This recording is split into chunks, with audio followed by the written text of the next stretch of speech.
is coming your...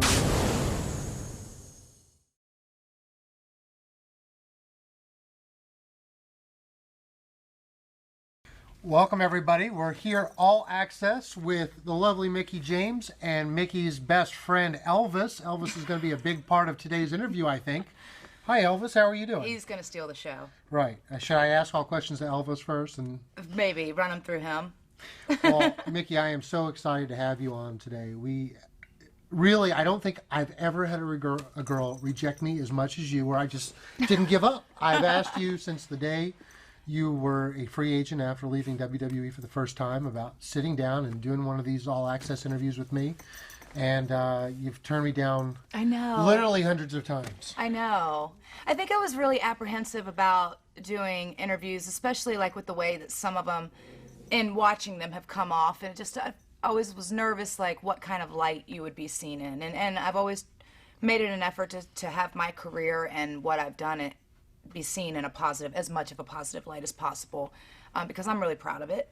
And I was just nervous, I guess. And a lot of times when people roll off TV, they're angry because they're confused because they don't know, why they're not there right now. Right. And you do these interviews and you're at a different stage of your life. So I'm sure if we would have sat down with you 4 years ago, you probably would have had a different perspective than we have like right now. Oh, absolutely, absolutely. And and I didn't want to come off as bitter or angry, because I'm not by any means, because I'm truly grateful for my path and my career. And obviously, like, there's been some things, like, even when I left WWE, I was very lost and confused, I think, and sad. And so definitely in a different place now than I was then. And obviously some magical things have happened since then. And I think that had that not happened, which I didn't see at that moment, but had that not happened, I wouldn't have been able to move forward and gain from it like I have.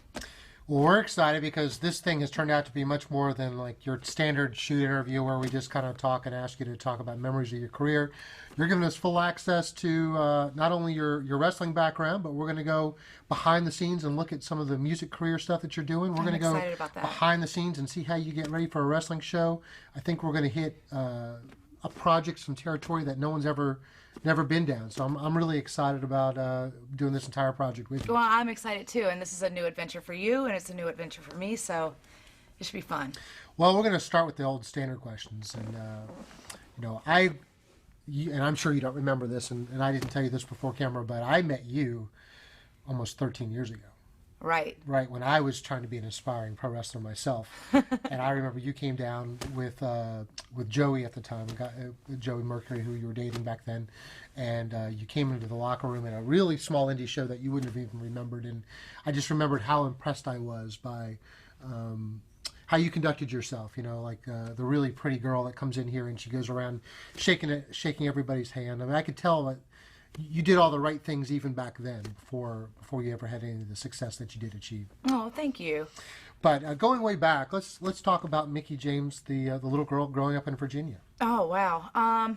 Well, as most people know, I grew up on a horse farm. My grandmother had 47 acres, and that was my whole life. Like, I started riding when I was about 4 years old. It was the first time I got on a horse, and by 6 years old, I was competing and doing horse shows, and I still have my mare. She'll be 28 in April. Mm-hmm. That my grandmother gave me for my Christmas and birthday present for my 11th birthday, and it was just such a massive, like, it was just a big part of my life. And I think that toughness of, like, growing up on the farm, having to fall down and get right back on the horse and all that, like, it really molded me as far as being that fighter.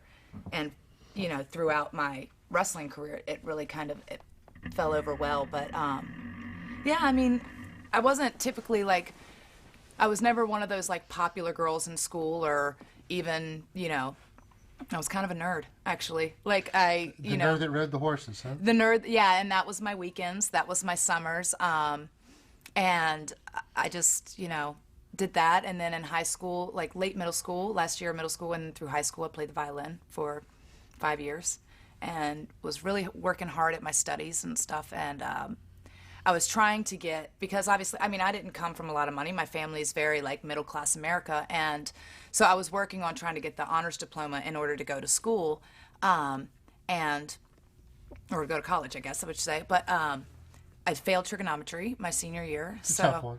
Yeah, I graduated with like 30 some credits, but because I didn't have that last math credit, it totally screwed up my honors diploma.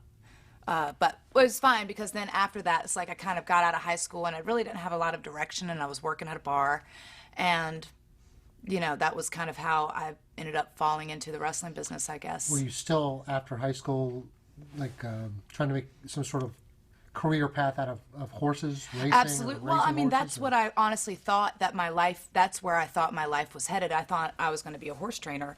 That's the only thing I really knew. That's what I was really great at. Like, I mean, we had trophies and ribbons, and I mean, it could fill up a whole wall of like awards that my sister and I won doing, competing in horse shows and stuff. So I honestly thought that that's the way my life was kind of headed. And, the schools that I was looking at the time were all equestrian related schools, to kind of further my studies in that. And, yeah, it was just, and they're still a massive part of my life, my horses. I have 3. Yeah, because you're like every person who kind of makes it, they move to Florida or they move to LA. I know. And you've kind of stuck to your roots right there in Virginia. I know.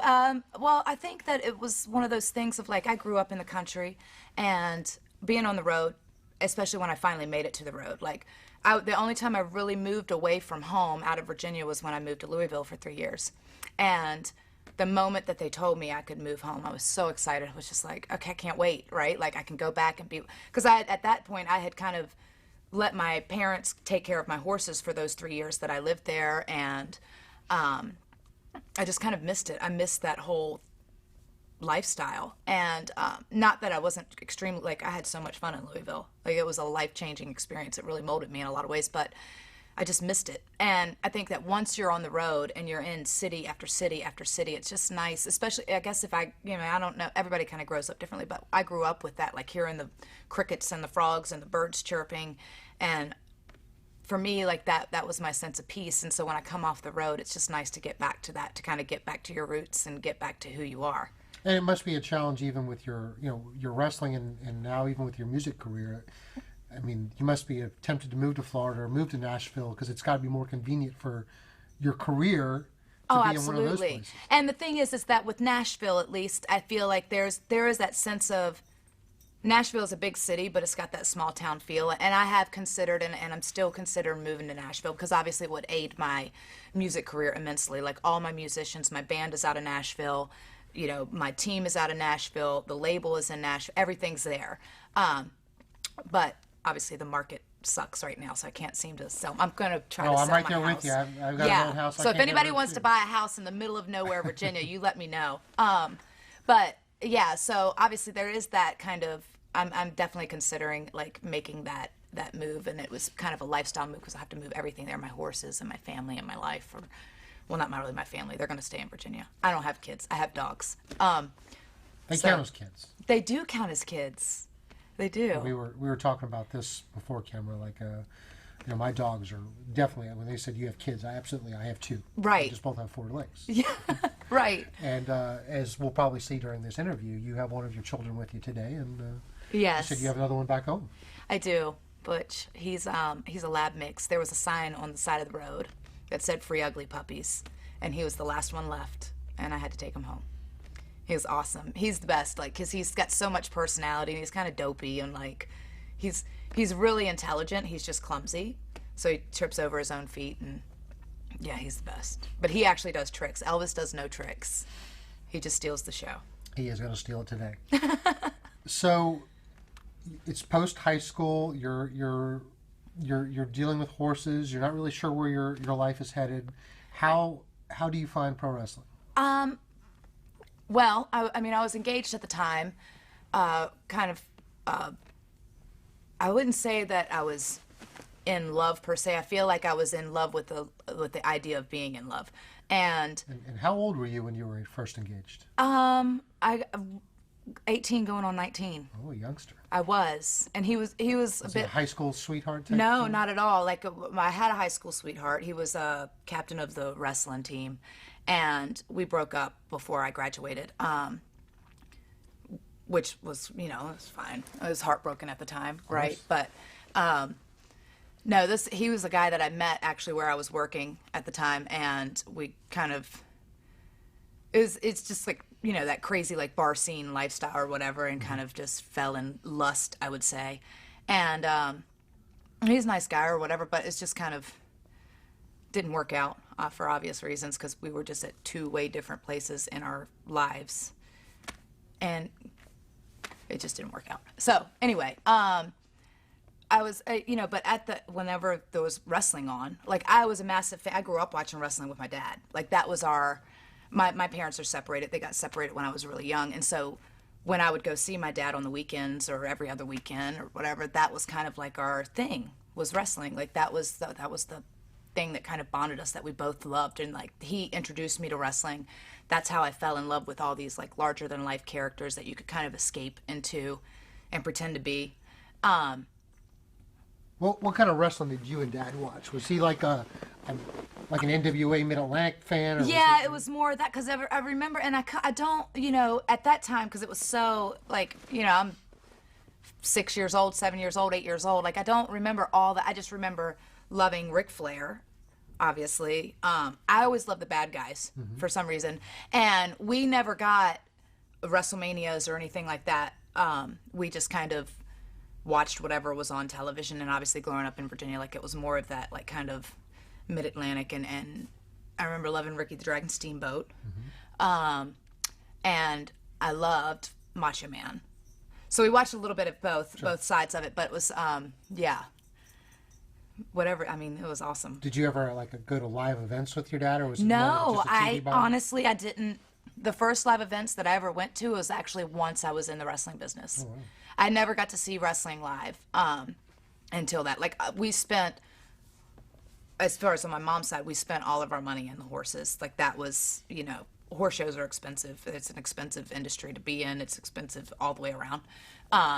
And yeah, not even like independent shows. I had never even heard of such a thing. And even when I fell into, like I was working at the bar, and a friend of mine who was a bouncer at that bar, he goes, there's this, my buddy owns a wrestling school. It's like, Manassas, Virginia, which is like 2 hours from me. He goes, you love, because once it was on Mondays or Thursdays, I mean, you could not pry me away from the TV. I was locked in, right? Like I was like a little kid watching cartoons. And it was kind of like in that whole Attitude Era as well, like as a massive WWE fan. And so it was that, and then I was like, I had no idea there's such thing as a wrestling school. Like I don't know where I thought that these characters came from. I thought maybe they just found them, or they were born wrestlers. I didn't really know. And so it was that day. It was in November '98. I went to my first day of training and went to just kind of check it out. And they tried to get me to sign on as a valet and like kind of work that side of it. And I was like, well, no, if I want to do this, I want to actually wrestle. Like I want to be one of the wrestlers. And so it was that day I signed up, and it's been a roller coaster ever since. So you signed up, you pay whatever the dues are. Right. And talk about what type of training they have at this particular school. Oh gosh, it was the name of it was Kaita Pro. It was this hole-in-wall school, and it was in the back of a martial arts center. And it was a boxing ring in the back of this martial arts center that was literally like probably on these two sides, like 2 feet away from the wall. So you're like, but I learned how to run the ropes. I learned how to take my first bumps. I learned how to grab headlocks and start to chain wrestle, and just kind of started learning the basics. And I stayed there, because we did small shows in front of 100 people or whatever at the National Guard armories and stuff.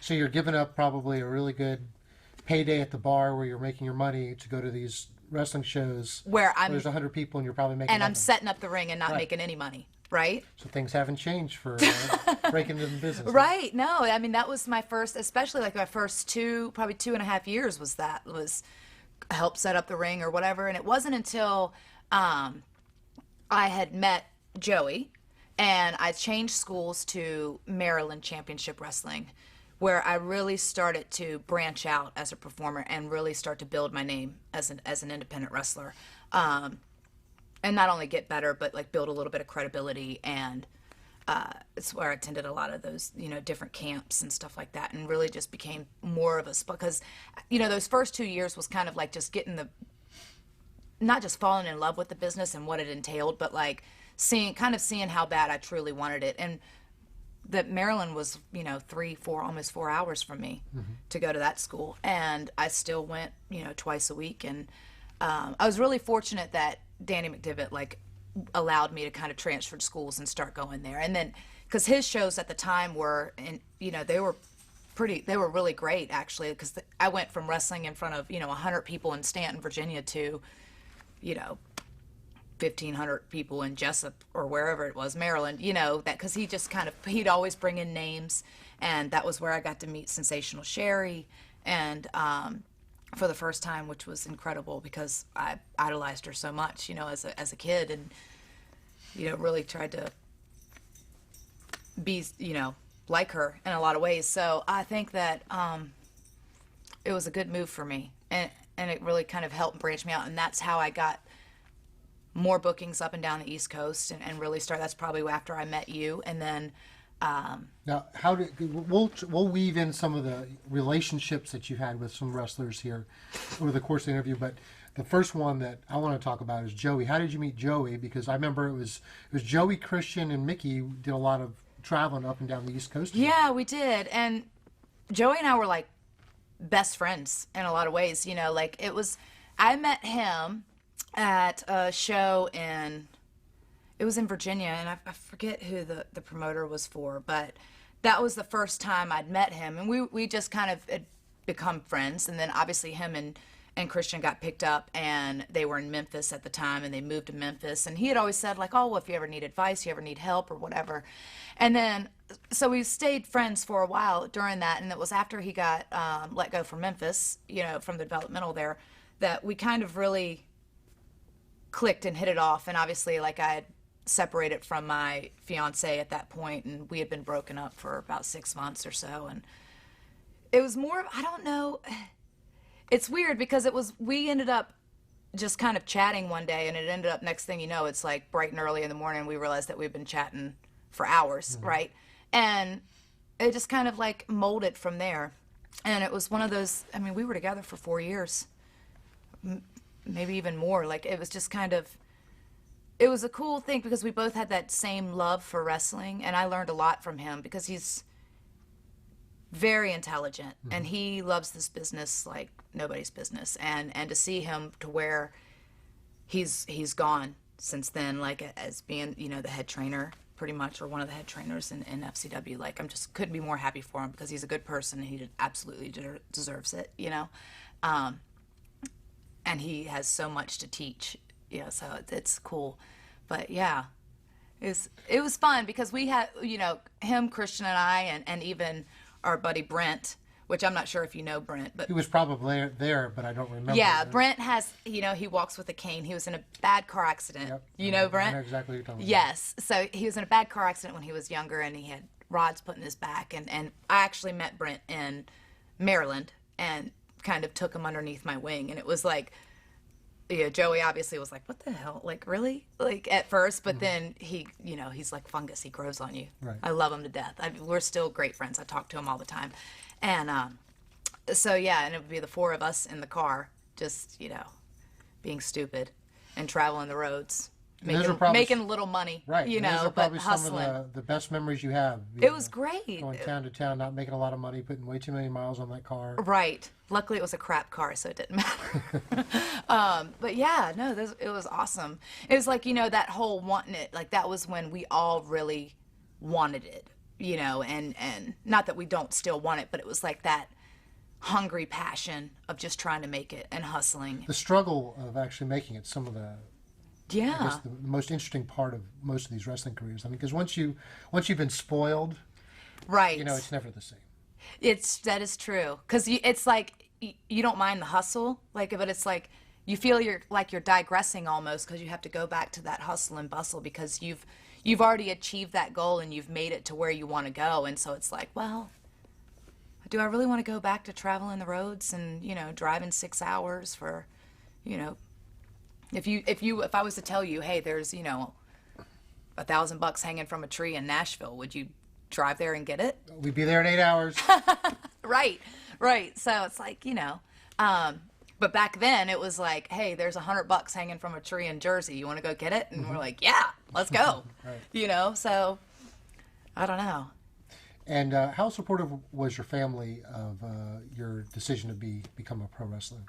Extremely supportive in the sense of my mom's always been like, she was obviously very nervous of the hazards of wrestling, but then she's seen me fall off of horses constantly, but I guess that was different. I don't know. But plus being on the road and driving late and being in different towns and that whole side of it, I think was what made her more nervous than just the in-ring stuff. Because once she came to a few shows and she realized that, okay, we're legitimate professional, like we're trained, like I wouldn't consider myself a professional at that point. Like, yes, I was training and I was trying to do it, but I hadn't made it to a point where I was actually making a living off of it, right? Like, so, but she realized how much I loved it and that I was getting better every time, and that I really wanted to do this. And my dad, being that he was such a massive wrestling fan, was all about it. Like, it was totally cool.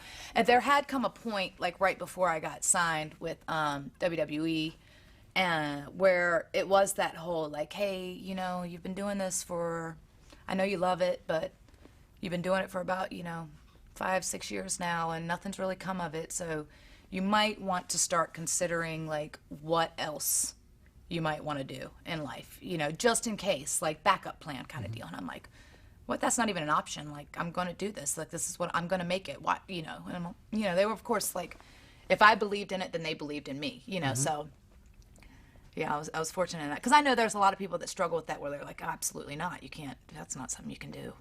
Yeah, I know how supportive they are because I've been around your career quite a bit where I've seen you on shows where mom or dad has shown up and still been supportive even after the fact. Yeah. They still come out and see you and which is pretty awesome. It's pretty awesome. And it's cool, especially they've been to the big shows. They've been to the WWE shows and, they've been to the WrestleManias. And even like now, like to come back and do some of the indie shows and where they're sitting or whatever and kind of hanging out and seeing the whole thing from behind the scenes. I think it opened their eyes to, in fact, like how hard it was. You know what I mean?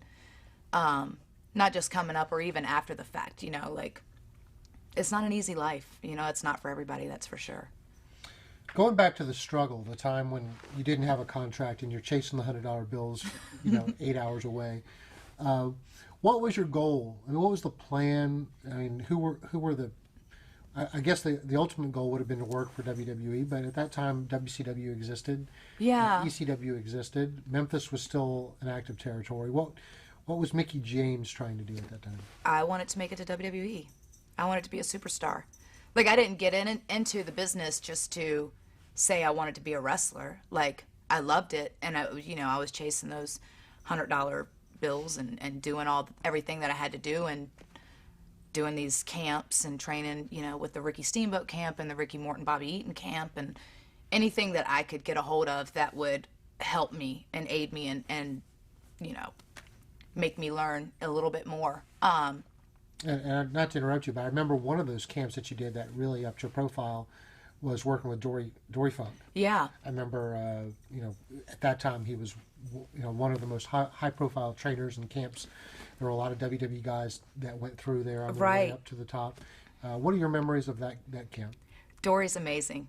So I didn't actually go to Florida to try, and I know like Edge and Christian and Lita, and I think the Hardy Boys went through there, and it was a cool thing for us. But what we did is at the school, this was at Kaita Pro, the first school I went to, is that we all paid our dues to do this camp, and we brought Dory in for a week-long seminar kind of deal. So he was there for a full week, and we got to train with him. And the cool thing that I thought was, I've even seen it now because I've gone down and worked with the Funks and done some of his Bang TV and I think the great is that he still just gets in there and goes, and his mannerisms and the way he kind of explains, because he's such a shy, like you don't think about this because he's a big man, and he's very impressive, but he's very reserved and very shy, It's because he's got that better half that's the personality there with is that what? Yeah. And she's the one that's going to tell it like it is, right? Absolutely.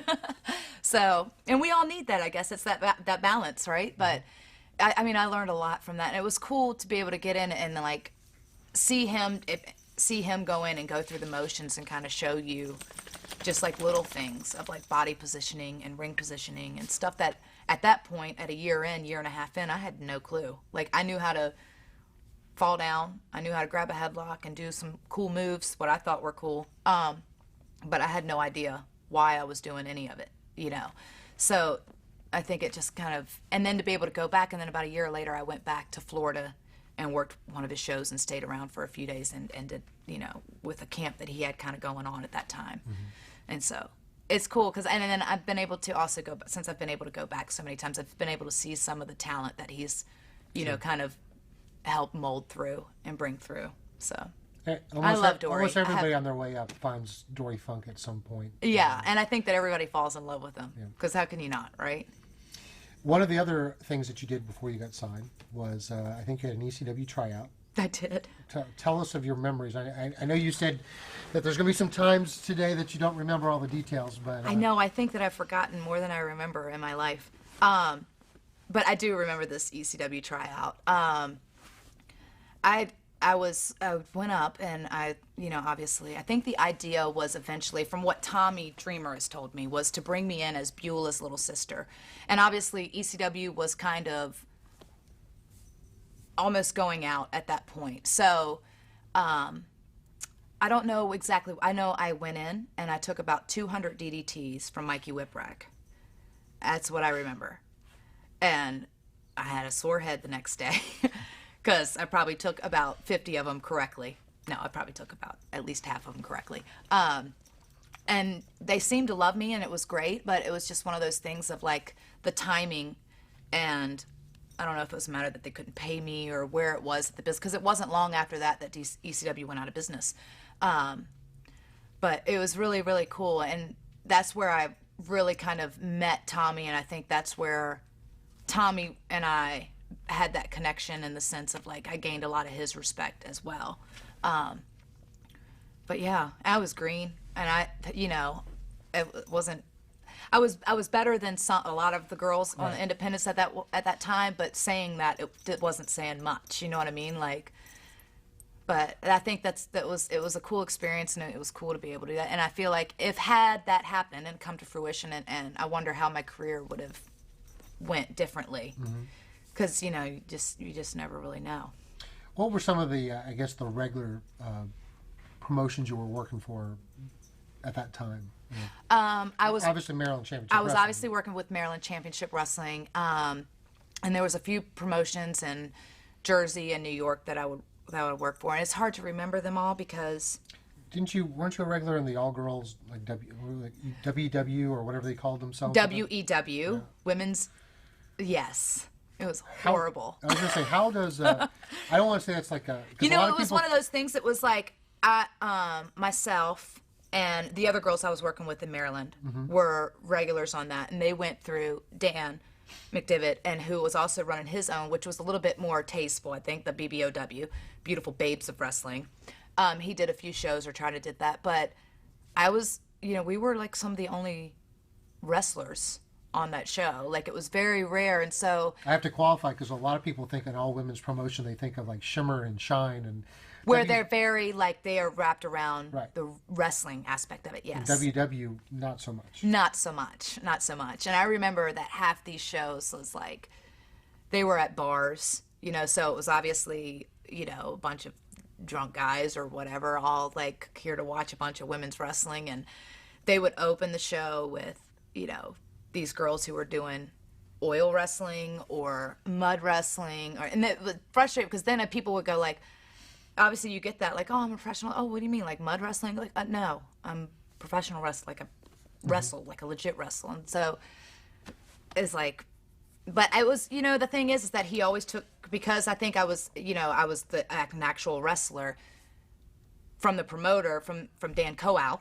I always had a lot of respect, you know, from him. Like, I'd always get paid because he knew that the shows would run super late at some point.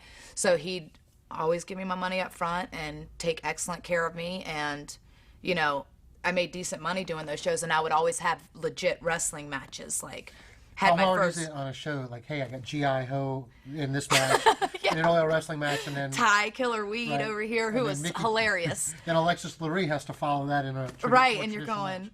yeah, and it's like, do these people actually want to see, at this point, do they even want to see a real wrestling match in this little 16 by 16 Barbie doll ring, you know? But it was fun. It was Everything's fun. a learning experience. What It would you was. say in general you learned from those all-girl shows? Well, character stuff, like really just kind of trying to like.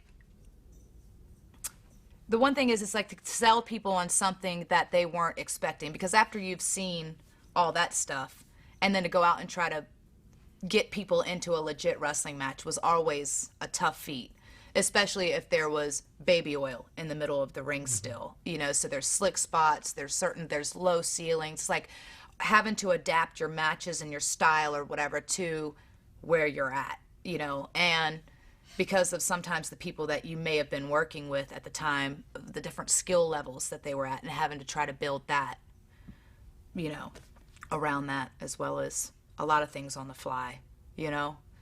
Because if something's not working because these guys are drunk and they're chanting puppies because it's fun at that time, you know, it's like, okay, well, where do we go from here? Yeah. There's so many obstacles. It was just, at some point, you just have to go, like, it is what it is. Like, we're just going to go out there and we're going to have fun and have a 10-minute match and do what seems to work. You know, you started your, I guess, your national TV career with the, I guess, the beginning of TNA, but you were on the second ever TNA pay-per-view, I believe. Yes. And it was kind of, it was it the first ever or second ever? Because we did that taping, and it was for the, you know, whoever won this battle royal got the contract to be a TNA at that just point. You know, it wasn't a knockout; it was just to be you know, to get a contract with TNA. because I remember they were having a problem sourcing enough girls to even put this match together with the way I guess they envisioned it. Yeah. Do you remember like who called you? How far ahead of time you knew? A couple weeks, and I feel like it was just one of those things that I kind of, and I don't remember exactly who called me. And I know that Joey and Christian were working those shows as well, and so, you know, because we were all, like, most people knew that we all traveled together or whatever, like, we all just, you know, they knew that, well, we got these guys booked, we can use her as an extra girl, you know, and so I was glad to do it. You know, it gave me some national TV exposure. I really wasn't, at that point, I hadn't done Ring of Honor or anything like that yet. And I think it started to, that's one of those things that kind of helped start it, getting that ball rolling as far as getting people's awareness of who I was, you know. But it was fun, and that was a schmoz fest and was hilarious, so. Did you have any idea at the time that like you may be brought back? I guess you were brought back about 6 months later for a more regular spot, but Was there it wasn't. that early? I felt like it was more like a year. Could have been 6 months. Sometimes things seem longer than what My they were. research said 34 weeks, but I could. 34 weeks. That's just random. You know, I'm glad you did your homework. No, I didn't. You know, I guess I thought I did. Like, it was weird because I thought, you know, well, maybe I'll really win them over and they'll love me and they'll bring me back. And I didn't hear back from them. And that's kind of out of that is when I started working for Ring of Honor and really doing some really cool stuff with them. And I felt like that was actually what kind of started, like that little stint, that little one off at TNA kind of built a little awareness, like, hey, there's this girl out there and she can kind of wrestle, you know. And then it wasn't until I worked with Ring of Honor that people could actually start seeing my ability. And I got to work with some really cool people. I got to work with Sumi and do some cool angles, and it was fun. And that was a fun locker room, you know, at that time. yeah, was you know, ECW at that point was more of a kind of trying to replace what they lost with.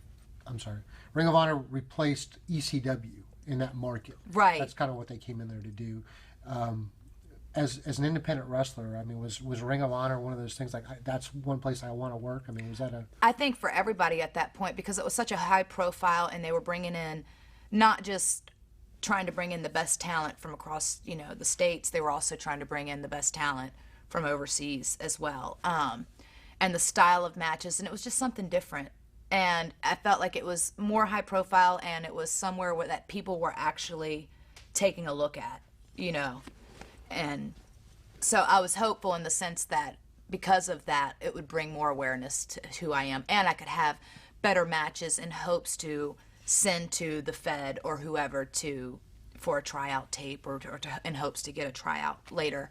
Um, so it was, it was a cool, especially in the beginning because it was so fresh and it was so different, and they still tried to involve some cool storylines into it and not just make it these like crazy 30-minute wrestling matches, but it was fun to be a part of too because you're in the helping this baby company grow into this whatever it's going to hopefully become. And I think that it's the fact that it stayed around for so long and now that it's got national TV exposure and it's still doing some great stuff and they still have some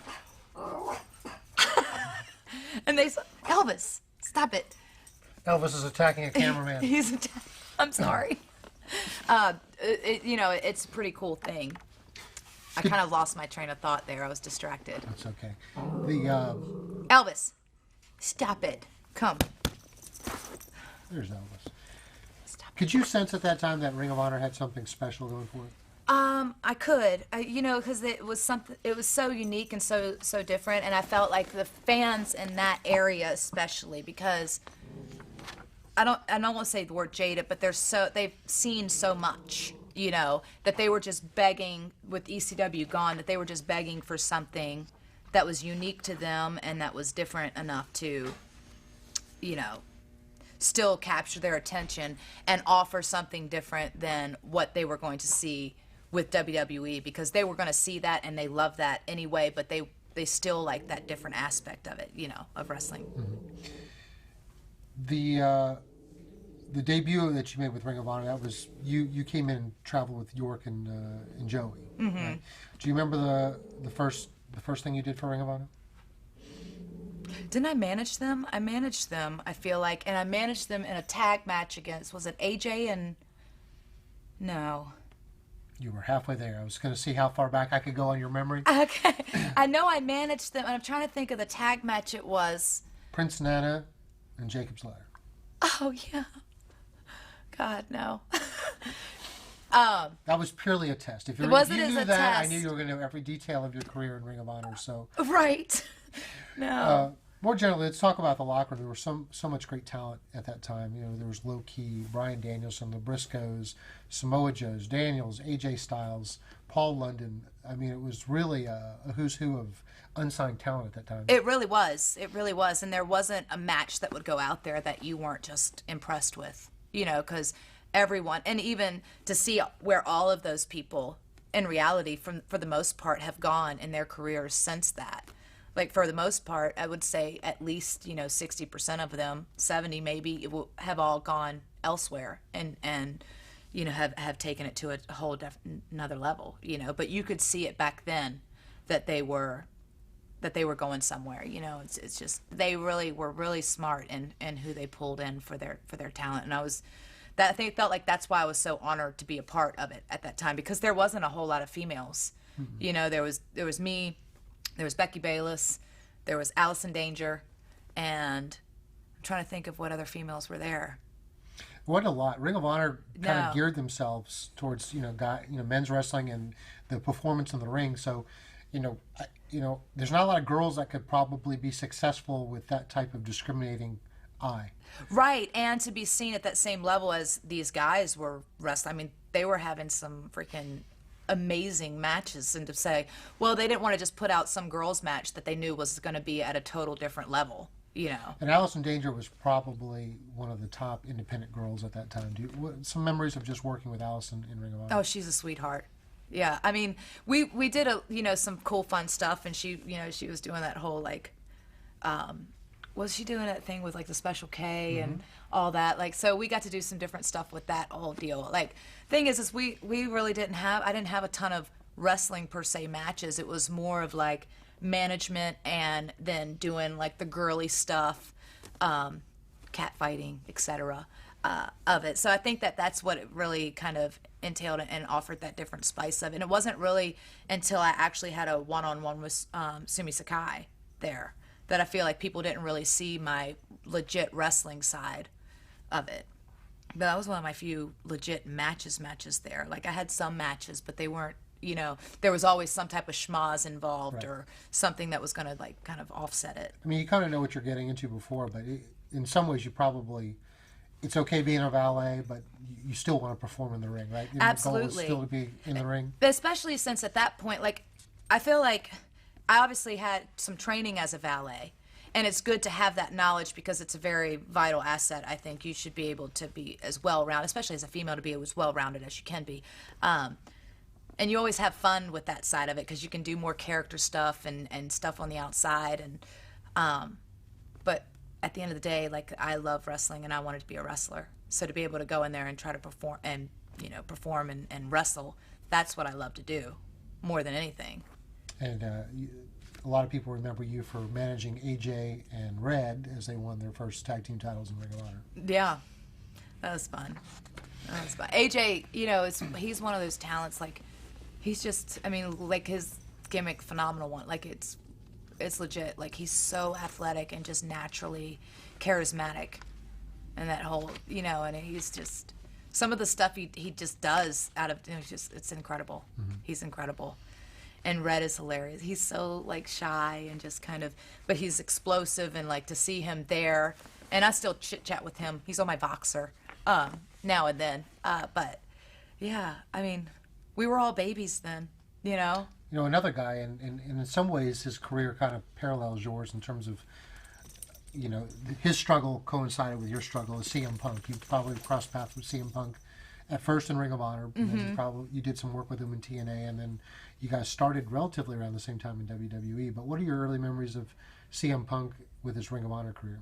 Well, I remember him. That's actually how I got introduced to really coming back to TNA, was his feud with Raven in Ring of Honor. And, you know, Punk is a character. He's awesome. You know, I love him to death. Like, he's just loves this business so much, but he, like, just demands respect and demands a lot of things. So, I mean, he's super cool, and he, you know, Punk and I have always gotten along great, you know, and I have massive respect for him in the sense of, like, I know how hard he's worked, and you're right, like, it's kind of like those parallels in the sense of, like, we've been to a lot of the same places and on that same kind of roller coaster ride, and to see him excel and become what he is today, you know, as far as he's pretty much one of the top guys in the industry, which I know from a lot of people's perspective, they just never really saw that. But if they knew the type of person he was and how hungry he was and how much, like, he sacrificed and how much he loved it or whatever, then you could totally see that. Like, he's not that conventional champion by any means, but he's everything a champion should be, you know? So I got mad respect for him. And it was cool, like, because he worked with Raven, that's where Raven came in, and that's where he saw me, and then he asked me if, like, oh, you know, I have this idea, and I want to do this. So it was actually Punk that got your spot back in TNA? Pretty much in a sense, because he was doing that big angle with Raven at the time where they were doing those gory matches that I have a hard time watching those, like, I have to watch them through my fingers with the blood and the Anyway, so it's because they were doing that, and they were in that heated angle with Ring of Honor, and Raven came around a few times, and he had seen some of my work and seen some of the matches, and I guess, you know, that's where he came up with, I guess he had already had the idea to do, like, a gathering sort of deal, and he asked me, and I was like, well, of course, like, obviously I did this, you know, a couple months ago, 6 months ago, or whatever, with them, but I was like, I don't know if they're interested or whatever, and he goes, I'll talk to them, you know, and that's kind of how I got back in, you know, and so I feel like if it hadn't been for Punk and hadn't been for Raven, you know, working with Punk, Raven would have never met me. I would have probably never went back into TNA, and then ironically enough, that's where, you know, they brought in Julio and then brought in Punk, and it was weird because Punk and I kind of crossed paths in that, but not to. Because it was at that time, it was, you know, they were only doing month-to-month contracts, maybe 3-month max contracts, and it was right before they started really signing people to bigger deals. So Punk and I probably only really worked together for about 2 months there, you know, before I left and I actually got signed with WWE. Yeah, before you got signed with WWE, you did several weeks of TV on TNA. What were your memories of some of the different things that you did at that time? besides the White Trash Cafe. Okay, besides Get your little tickets and go down and have your catering. Well, it was cool because I was, it was still such a fresh company, and that was really where I first met with, met and really talked to Jeff Jarrett and seen his like hunger and his how he was like. I mean, he pretty much put everything on the line to build this company, and it was a lot, and that was where I met Jerry as well, and in fact, as I was leaving, that's when I first met Dixie, because she had just bought into the company and became, when I was leaving the first time. So, I think for me, it was just one of those things. The same with like Ring of Honor at the beginning stages. It was like watching this, company really like kind of step up and try to do something different and special.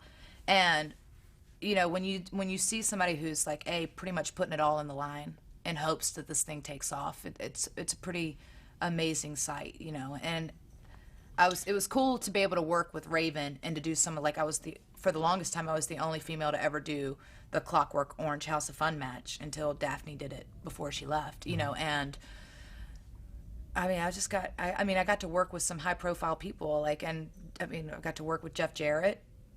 He hit me in the head with a chair, which at that time, like, at that point, you're like, I bit marked out for a little bit, because I'm going, Double J, this is awesome. Like, I'm working with people who are already considered stars, and it's like, not only, you don't really think about the fact like, oh, it's elevating you, you're thinking about the fact of like, this is a cool thing, and you don't realize like how that's gonna like really mold your career after. Do you think that time that you had on TNA television was ultimately the reason WWE took a really good look at you and signed you a few months later? Oh, absolutely. And what a lot of people don't know is that I probably had 10 tryouts with WWE, maybe even more. Like, I remember driving to Florida from Virginia. It was like, 15 hours or so for a tryout. Talk about that process, because that process has really changed now. You don't just, as an indie worker, don't just get a tryout for WWE anymore. No, I guess not. I don't even know how that process works now. But I tell you what I did do is every 2 weeks I would call Dr. Tom, who was head of that side of the talent relations part. And I would nag him. I don't know if he just finally because I would get tryouts, and whenever I was in between, prior to getting signed with TNA, whenever they were close or whenever it was within driving distance and I said, hey, I can go and I'll be an extra, or I'll just go for a tryout. You don't even have to pay me. Like, I'll just so they can get a look at me. And I would send them tapes and ask him for his advice, and he was super cool, and he's still super cool to this day. Like, I'm sure I nagged the shit out of him, but I'm really grateful that he actually took the time to look at least half the tapes, or maybe at least 3 of them. And he's the one who would call and tell me when they could use me or when they couldn't use me, or even if it was I'm like, oh, I'm gonna be in this area that weekend, I can stick around, just stay for whatever. Truthfully, you drive anywhere if they give you a look. Absolutely, because that's, I wanted it. I really just wanted it. And then, as I was with TNA, it was whenever I was in between contracts. And I actually did a tryout match at SmackDown against Dawn Marie. This is probably the match that I actually got signed off of indirectly, and I was in between contracts with TNA. And I did a match with Dawn Marie, and obviously she won. It was a dark match for SmackDown, and Vince Russo was livid, absolutely livid. Why? Because I put over, they're building me as this talent, and I'm taking chair shots and being this ruthless, gothic, crazy chick on their television, but I'm like, it's a dark match, and it's only the people in that town really saw it. And TNA hadn't given you any type of no, it wasn't contractual commitment. Right, and it wasn't. It was kind of like my contract with WWE kind of came at a crossroads, because I was getting ready to get offered a yearly contract with TNA, and I was also offered a 3-month deal in Japan for this all-girls promotion. But I would have had to stay in the dojo and do the whole and stay there. Had you ever been to Japan? Or? Never been. So they have you a contract without you ever making your first tour. Yeah. Wow. It was pretty amazing. I wanted to it was more of one of those things of, I think because of the Ring of Honor stint and the stuff with TNA is what made them give a hard look. And it was more of this offer that was on the table, hey, we want you to come over. And I would have went over on July and been done in September. Came back home around September.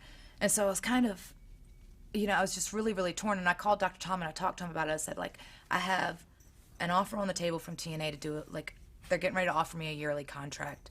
My contract for this thing is up X day. I think it was the end of July. And I just don't know what to do. Like, something in my gut told me, don't go to Japan.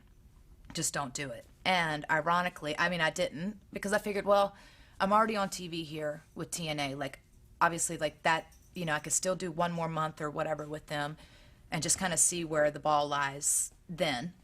And in August, it was like August 25th or something, that's when Johnny Ace called me and offered me a contract. And it was like, it was like So where were you? Because everybody remembers this. I was, it was at home, and it was with Joey, and we were at home and just kind of hanging out. I think we're getting ready to head to the gym or whatever, and I just saw the 203 number, and everybody knows the 203 number. You're like, oh no, oh no. So yeah, and I answered, and it was Johnny, and I was like, oh yeah, I was starstruck. And I think the original offer, it was weird. It was like the original offer was lower, and then he called me back and he goes, I'll tell you what, kid, we'll give you this, but you have to move to Louisville. You can finish out these dates up until this day, and then, but you can't work for TNA, obviously, or whatever.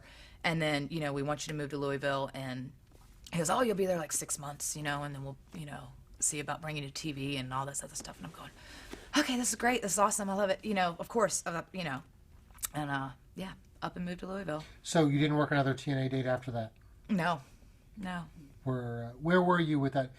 I mean, I guess you were done with the last storyline, but did you have to make a phone call to TNA and say, hey, you can't use me anymore? Right, yeah, and it was one of those things, and it was obviously, I think Russo was kind of upset with it, with the whole idea, but actually, who was the coolest about it was Jeff Jarrett, because he goes, you know what, I get it.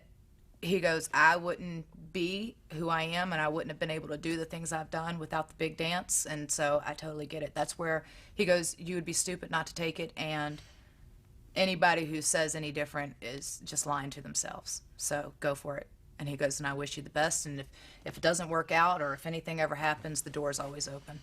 This is a crazy business, and especially as a girl, because a lot of people have their own self-interest, and not to say anything bad about Russo, but Russo obviously looking at you as an asset for him as a writer, right? And he's not going to tell what's best for you is not going to be best for him in this situation. No, he was thinking about, and I get it, like he's thinking about what's best for the company and what's best for his storylines and what he had in his projection for the next X amount of months or whatever, But at the end of the day, you have to make those decisions of what's going to be best for your career,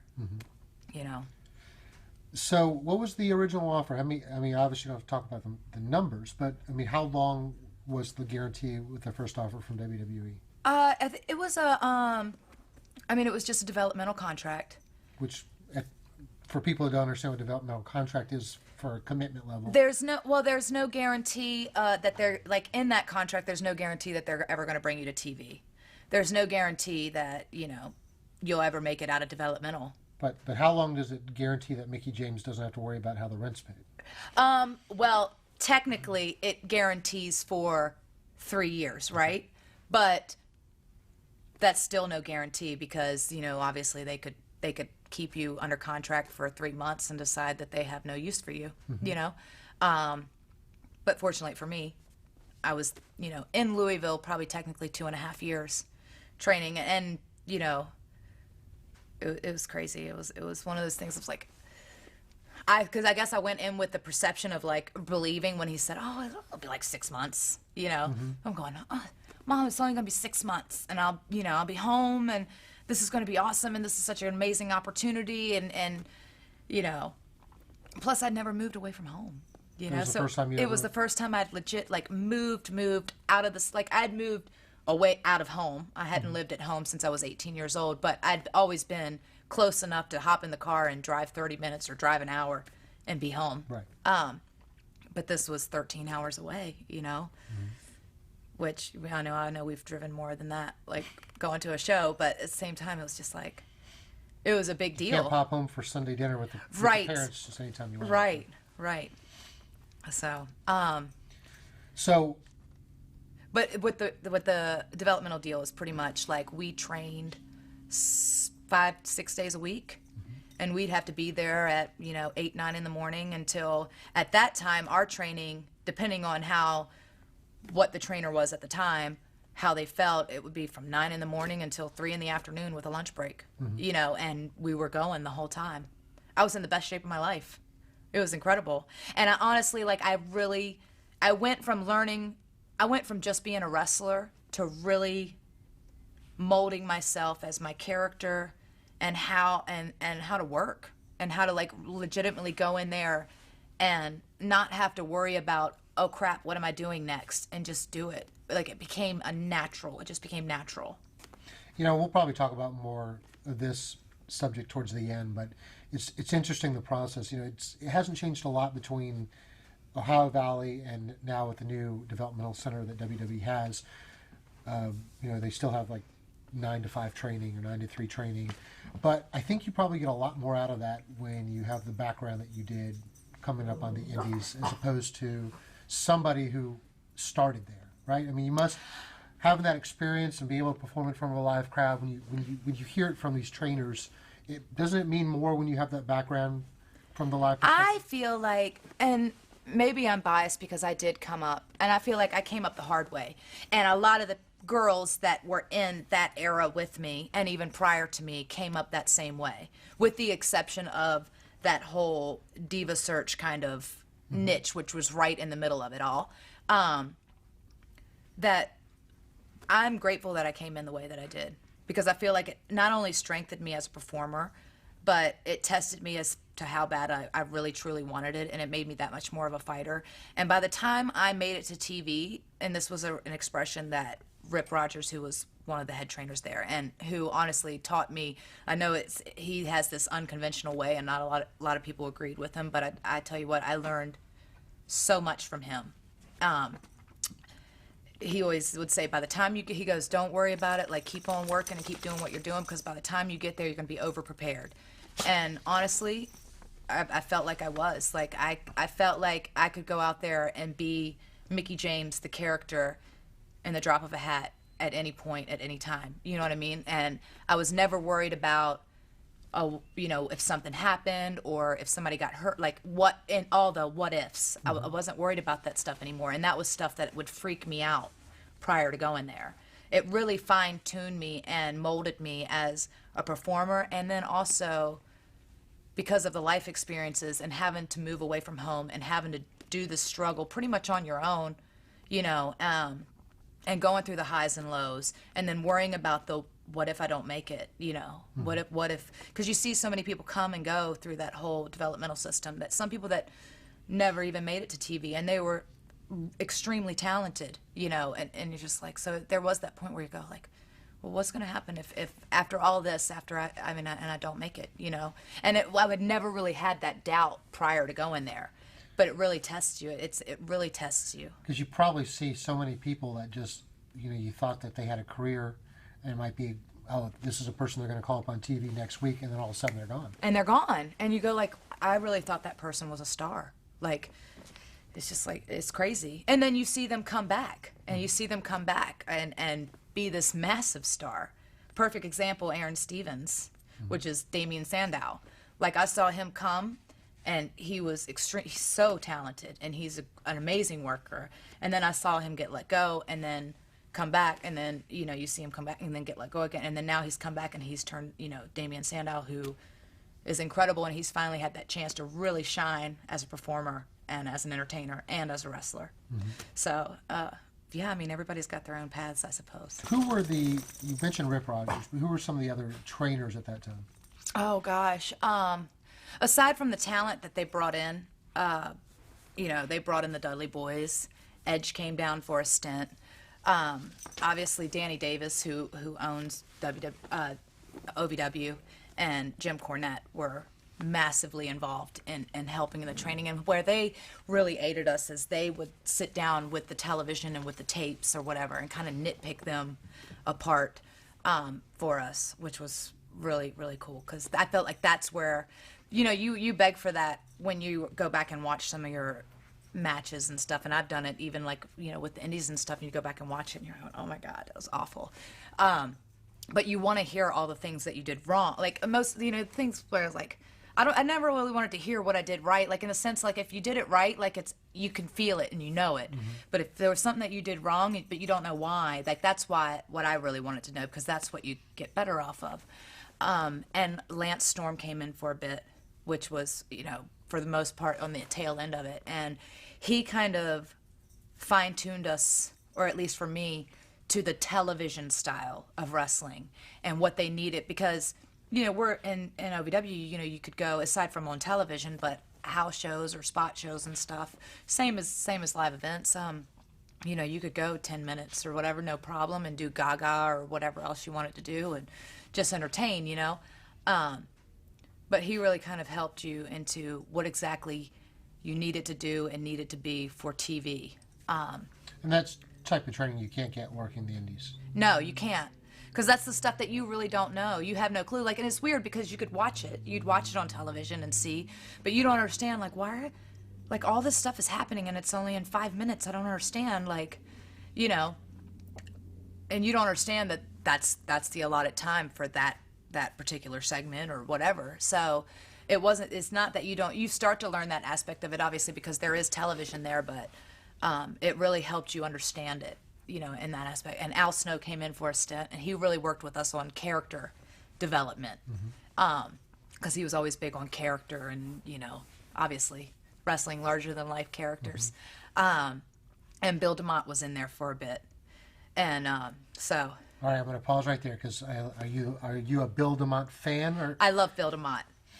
Probably at that time. It goes 50-50 with It does go 50-50 with him. I love Bill. I will say that we probably did butt heads a little bit in the training aspect of it. Just because he was taking us back to ground, back to the, bumping and feeding and this and the snaps and the, all this stuff. And I'm like, I've already learned how to do all this stuff, But not his way. But not his way, right. And, so it was kind of like, you felt like almost at that time, which I didn't see, I look at it differently now than I did, but I was just like, I already know how to take a clothesline. I don't know why I got to take 10 of them. But, you kind of appreciate it after the fact, because it was more about ring conditioning and being able to, snap and pop and to be able to go. Because in reality, for television, you have there's been times when I've had matches and looking and thinking of going out there, we had 8 minutes and we get to Gorilla for whatever reason and it's cut to 4, and then you're like, spastic. So you're walking around eggshells for 2.5 years. You have 6 months left in your original deal. And is there been any talk at that point about bringing you up to TV? Well, I was supposed to debut 5 times before I actually debuted. In fact, coming back to Punk and I debuted on Sunday Night Heat. We did a match, and I was his valet. I was his manager. And we come back through the curtain, and I remember Hunter was standing right there, and they were like, we love you both. Like, you're awesome, and you're awesome, but you too. And I don't know why they thought that probably because they saw, like, I don't know if the writers or whoever thought, like, well, they work together in Ring of Honor. They'll obviously work together well here. It's just one match. Like, we love you, we do not love you two together. Like, you just do not belong together. It's interesting they made a decision off of one. Right. And I don't know who was behind the curtain and who made that call or who was like, why did we put these two out together? I don't know. But in hindsight, it was probably a blessing for us both, because you think about, like, if that would have been our in, if that would have been how we both debuted, where would we both be right now? Well, after 5 false starts and 1 miss, you actually did get your call up, and you got a dream spot. I did. Unbelievable entry spot for you. I was very fortunate. I was very blessed in that aspect. And what a lot of people don't know is that, they told us in developmental, like, don't be afraid to come up with ideas. Don't be afraid to come up with characters. Pitch them to us. If we like them, that'll be great. If we don't, that's okay. So all of us, not just myself, anybody, we were all trying to come up with characters or pitching new characters or shooting promos of different characters and coming up with storylines. And I sat down, and I'd written a couple different, I sat down and wrote 18 weeks of television for this character, Mickie James, who was Alexis Lurie at the time, for Alexis Lurie. And as this crazy, not psycho, but like crazy, super ecstatic, excited fangirl who had become a wrestler. And I was a super fan of Lita. And the reason why I wrote it about Lita is because Lita and I had a bit of history, work in the independents and stuff. I really accredit, like, Lita really I felt like she really pulled hard for me, and really not only that, but she aided me in a lot of ways of, like, with advice when I would be working for Count Grog, and North Carolina or whatever. And if she happened to be around the area and she would come to the show, she'd sit backstage, and she was one of those, she'd be like, that was cool, and don't ever do that again. That was absolutely horrible. And so, but I really learned a lot from that. And so from that, I felt like she put in a good word for me and really helped me as far as getting my job with WWE in the first place. And then so when I was sitting down writing ideas, I actually asked her if it was okay if I kind of pitched this idea with her, because I didn't want to just go out and pitch an idea with someone without, because it seems a bit cold. And then what if they love it, and then the person is like, why am I doing this? So I pitched it based around her, and it was kind of the same deal. It was a bit of the same character and this whole kind of deal. And when we were going up to, I feel like we were going into Cincinnati, because whenever the television was close to developmental, we would go ahead and make the drive, and we would all go up and we would work out in the ring for tryouts, and kind of just for the bosses to kind of see where we were at that time. And they would also come through through OVW as well. Like Arn came a few times, and that was cool. But so when I was there, after I'd written the storyline, Michael Hayes pulled me aside and he goes, "Hey, kid." And I'm like, "Yeah, yeah."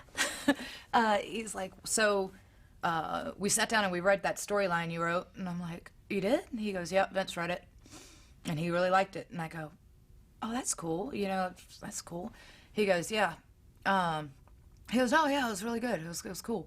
He goes, "If I were you, I would try to pull Vince aside if you can talk to him at all, and just remind him that maybe that you wrote it and that you know how to be that character." And I go, okay. So here I am all day. It sounds like a case of truth and dare. Hey, go up to the boss. I dare you. No. So here I am all day, like trying to, and then I remember I went to Vince and I go, "Mr. McMahon," and he's like, "Yes." I was like, if you get a moment, can I please talk to you whenever you get a second? He goes, "Sure." So now I'm working on what I'm going to say, and working up this courage to talk to Vince, because I don't know if you've ever had a chance to sit there and talk to Vince, or even like be in the same room. He's got this aura about him that is very impressive, and it can be very intimidating. And especially at that level, the level that I was at, I was extremely intimidated by him. And so I'm sitting there, and it's after the show, and I'm waiting by the door of his office, and I'm shaking in my boots, like absolutely paralyzed with nerves. And he finally comes, and he's like, "Oh yeah, come on, step into the office." And I'm like, "Okay." So, and then I sat there and I was like, "Mr. Man, I heard that you read this story that I wrote, and I just want you to know that, I'm truly grateful that you liked it, and I want you to know that I know this character through and through, and there's nobody that can play this character like me." And I had said this to myself probably about 20 times just before he'd walked up. So I didn't really stutter that much. But he's like, "Wow, okay, kid." He's like, "You got balls." I remember, and I was like, "Okay, it's awesome." He goes, "Okay, well." And then it was like 6 months later, because then go back there, and then I'm like 6 months go by, and I'm like, "Oh no, did I make the wrong? Maybe I should not have done that." No, and then we came in, and they pitched, they started this whole angle, and I didn't even bother to call or text or anything with my parents or anybody in my family until I was actually standing in a gorilla, because at that point, like, I had gotten my hopes up so many times. Right, you even want someone to turn in and like, "Oh, once again, it doesn't happen." Yeah, womp. So, and it, and it was even better, because I think to go, like, I wonder how, it's one of those things of like, and I've said this a couple times, like how my career would have played out differently had they gone with Lita instead. But she was involved, and she was a heel at that time, And Trish is obviously like, she was the pinnacle of the women's division. And I felt like I didn't know Trish that well, and I really bonded with her in the making of Mickie James. And she really helped me to mold who I was going to be, you know, throughout the rest of my career, really. So how far before it started did you know that your stalking angle is going to be with Trish and not with Lita? Pretty much when I got to TV. When I got to TV that day, it was like, okay, well, we're gonna work on this character and this, and it honestly, out of those 18 weeks of TV, probably 3 of my ideas actually flew on TV. You know, like it was, you know, obviously rewritten and reworked with myself, with Trish, with Stephanie, with the writers, with Brian Gerwitz, like with all these people that kind of really molded this and made it into what it was. You know, so I'm still pretty proud of the fact that I sat down and wrote 18 weeks of horrible TV. Right.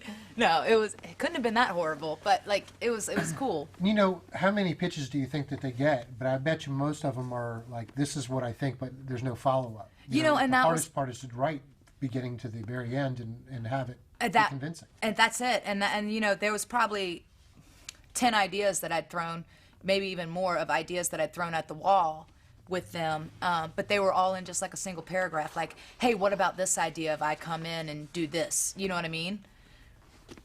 But there wasn't really any substance to it. But that sitting down, I mean, it probably took me a month to really sit down and like analyze like who this character was, where she's from, what she's about, and what her angle is, you know, to really kind of, it was like a homework project.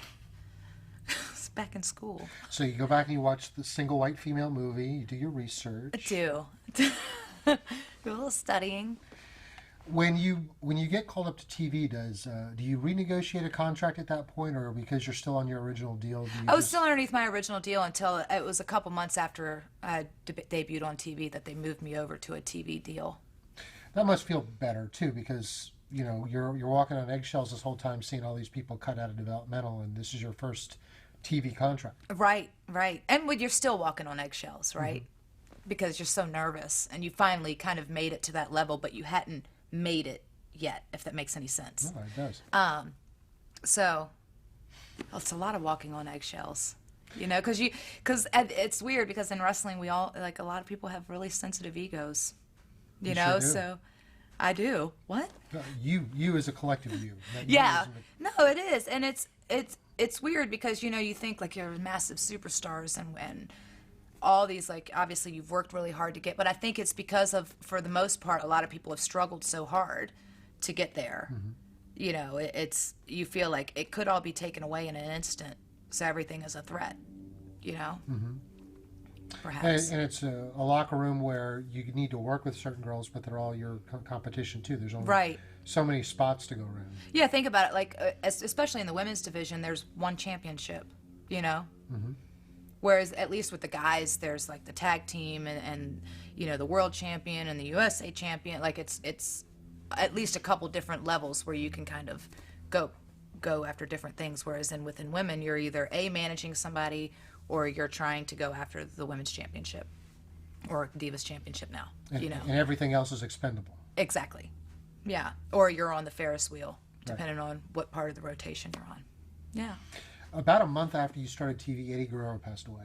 Yeah. Take us through what that did in the locker room and how that changed, I guess, the business model for WWE, particularly as it relates to the way they did testing and performance-enhancing drugs. Right. You know, it wasn't really, it was more, I feel like, that was a very sad day. And I had met Eddie and shaken his hand several times, and he was very cordial and very sweet. But I didn't know Eddie like a lot of the people did at that time because I was still fresh on the road, and I'd only met him through mostly tryouts, and I hadn't really been there very long before he passed away. I just remember what a dark cloud it put on that entire day, you know, and even afterwards, you know, it was just it was really hard, I think, for the entire locker room because I felt like he just touched so many people's lives and careers, and just, he's one of those, I wish I would have known him better after, you know, knowing enough about him, I wish I would have been able to had that chance to have some sort of relationship just to get to know him, because from what I understand, he was just such, an amazing individual. But that definitely, I feel like between that and then obviously the Benoit thing is what really kind of changed.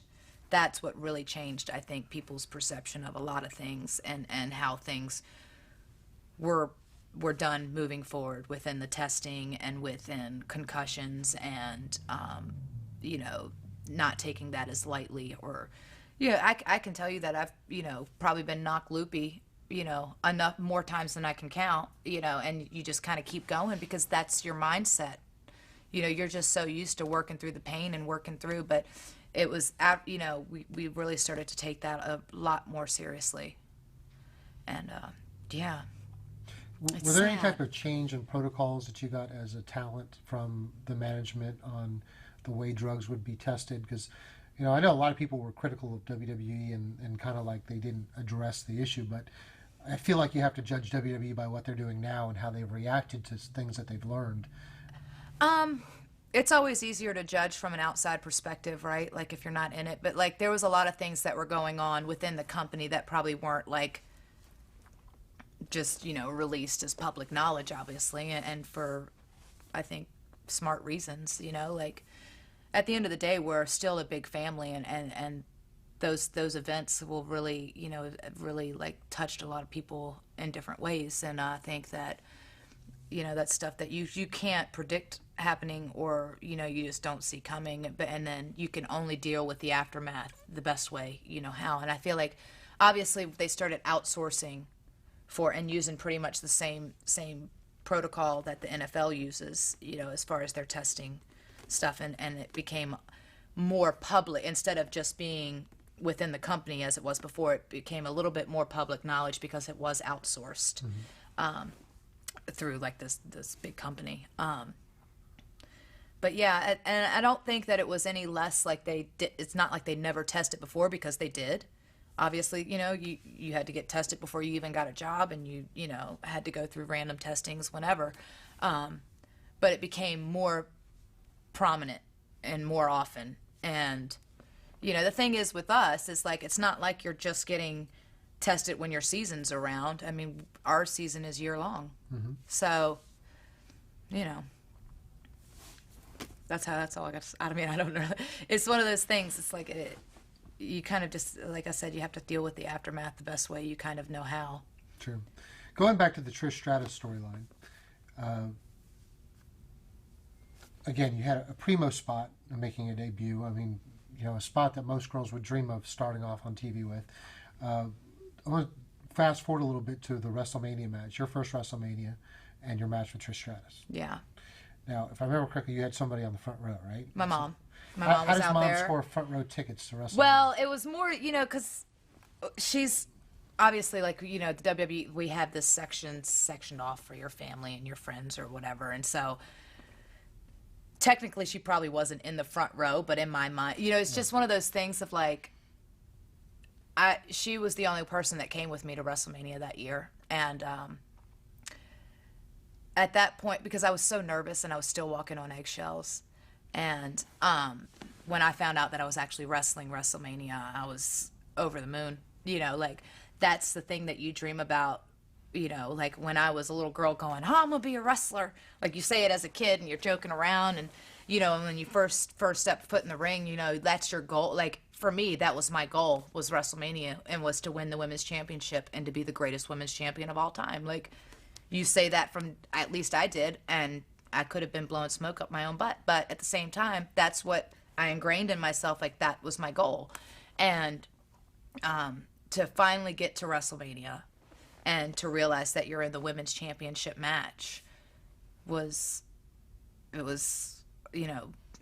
just overwhelming, and then my mom's there, and then she's cheering me on, and she's seen me struggle the whole way, 7 years worth of struggle to try to get to this one moment. It was like, it was one of those feelings, like I just wish that I could take that feeling that I had, because I can't even explain it. Like the feeling that I had in my heart and just that day all together, and bottle it up and share it with the world, because it was that amazing. because, I mean, I still get emotional thinking about it. Like, that was the moment that I realized that I finally made it. Like, this was it. So no, we're not walking on eggshells after that particular moment. Oh, of course I am. Of course I am. Yeah. Constantly walking on but you eggshells. feel like you have a place now. And Yeah, it was when I finally realized, like, I finally made it to the level that I dreamed about making it, to where I had respect, I felt like, in the fans' eyes. I had respect in the locker room's eyes. And I was a legit female wrestler. And now I was a legit women's champion. And this was real. This is real life. Like, this really is happening. So there was an urban legend about this match that at the end of the match, you were doing an angle where, it was kind of like a lesbian-esque angle with Trish Stratus. Yeah. And at the end of the match, towards it, you grabbed her and made a Gesture. A gesture. And urban legend was that Vince McMahon flipped his shit. It was an urban legend. Who told you that? You just read things. You just read things. Oh. Is that true? Did you get some let's say negative feedback? I did get a little bit of negative feedback. And it was okay, so this moment, like, throughout this match, I am just completely lost in the moment. But prior to this, I had asked my agent, Steve Kern, at the time, I said, hey, I'm going to grab her crotch, so what if I lick my finger? Like so. Right. And he's like, oh, well,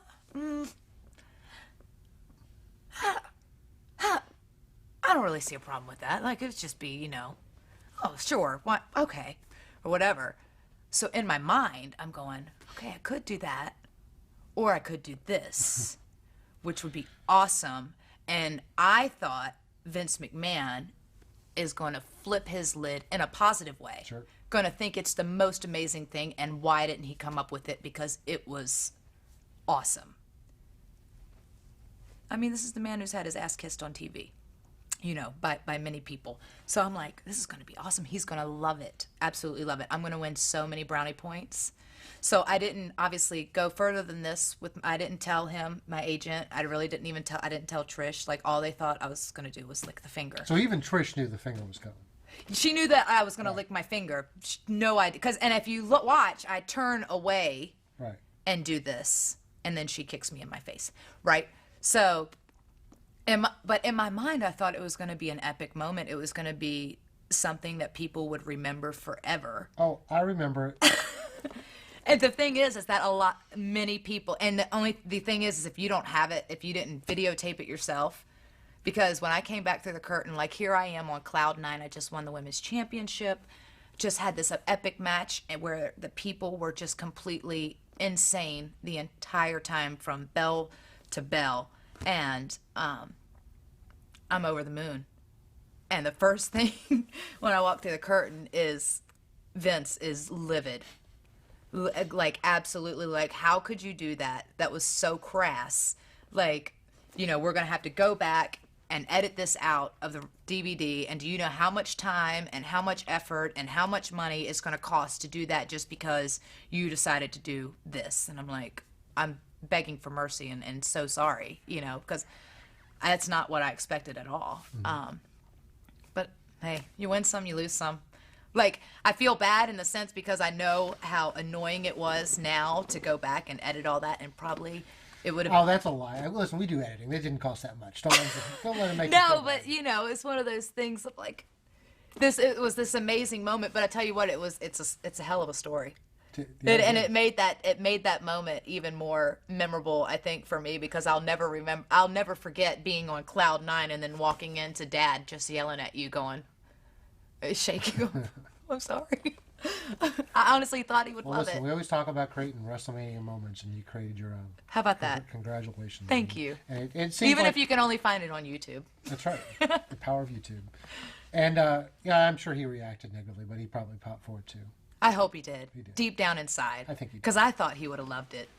Well, I mean, it didn't get you fired, but it did not. But so you go from being on one half, you're on cloud 9. You just won the women's title at the biggest show of the year, having a great match, which I don't want to take anything away because usually they throw that girls match in as like time, between two other great matches to kind of get people's, heads around the idea like, wow, I just saw a great match. I'm about to see another great match. Let me stick the women's match in there. Right, a little but, fluff. Yeah, but you weren't. That wasn't a fluff match. No, I'm very fortunate because there's very few. I feel like there's probably a handful of women's matches, WrestleMania moment matches that had been, at that same level with that much. The beauty of I felt like of our storyline is that when it culminated at WrestleMania, it was 6 months of telling the story and building it and building this arc to when we finally got there and Chicago. It was insane.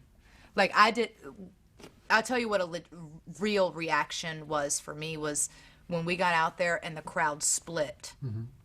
I expected to get booed out of the building and for Trish to get cheered, you know what I mean? The rafter just to be blown off with awesomeness. Neither one of us expected, I don't think, that split of let's go Trish, let's go Mickie. Chicago's a funny town. It is a funny town. And when that happened, I mean, I was just like I had this like crazed stare in my face because it was a legit reaction of going, holy shit, like this, what is happening? And it was just, and that's where I kind of like really just started to lose myself in the moment, and stop worrying about everything else because that's when you realize like, we got him. This is what we've worked so hard for. Like it's right here. So you come back. Obviously, Vince isn't happy about the one spot, but does that really take away from you being on cloud nine that night? Not really. I was bit because you don't worry. Like I was worried about it then, and I felt really, really bad because it's one of those things of it's like it was a humbling moment because you're on cloud nine and then you get snapped back into reality just like that. You know what I mean? Of like, which has probably happened dozens of times in your career. Absolutely, absolutely, and it's the reality of the wrestling business. So don't get too high on your pedestal, right? But it didn't really. It took. I was still on cloud. Like I was still really, really happy. But there was that bit of worry then of going like, oh crap. Like I wonder how mad he is. Like they're just gonna take the title away from me tomorrow at Raw. I really messed up. Like you know what I mean? Like I thought he was gonna love it. I don't know what happened. In one of the rematches, Trish, I think, separated her shoulder. Did you get any like flack for that? No, none whatsoever. And that whole match, like after that, like we had, obviously like that tumble that she did, she's done that a ton of times, and we had to pretty much like cut out everything else because there was nothing she could do. It was completely separated, and what we didn't realize at that moment until after the fact, and what she realized as she was taking the tumble is that the stairs were right there. Mm-hmm. And the stairs are usually never there. So in order to try to compensate for taking that tumble, she tried to get around the stairs, and that's where her shoulder blew out. And that sucked because it was supposed to be this really amazing aftermath moment of where I was, really going to get my tail handed to me. And then it just kind of, after that happened, it's like, where do you go? There's nothing that you can kind of do. So. I kind of want to play maybe a list of names of girls that were in the locker room with you at the time, and if there's anything that stands out, whether matches with them or just a funny story, just to try to cover some of the girls that were in the locker room at the time. Melina was kind of starting around that time as well. Do you have any memories of working with or about Melina? Well, Melina was actually debuted well before me. Oh, it was before you. Yeah, because she was with Eminem, and we also were in OVW together. And I think it was tough, especially with that whole locker room for all of us, because everybody's trying, like you said before, we're all trying to go to the same place. And I didn't know Melina particularly well. We hung out a few times and we obviously trained together. But especially at that point, I don't feel like we were like super tight or even super best friends.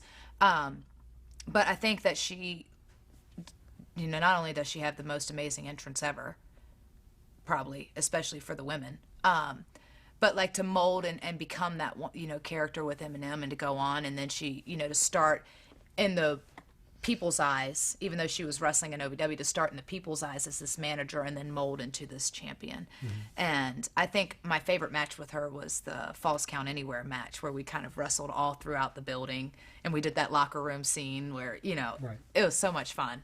And Yeah, so I mean, I think she's incredible. She's an incredible performer. She's an incredible personality, you know, and she's a live wire, that's for sure. Well, that live wire, she, you know, one of the things people remember her for is because she is a live wire, and she made a lot of waves backstage and caused a lot of drama. But She's a Hellcat, as JR would do say. you learn from someone like that, and you're like, hey, I can make some waves, but I can't make that many waves because it hurts someone like her career who is very talented, but.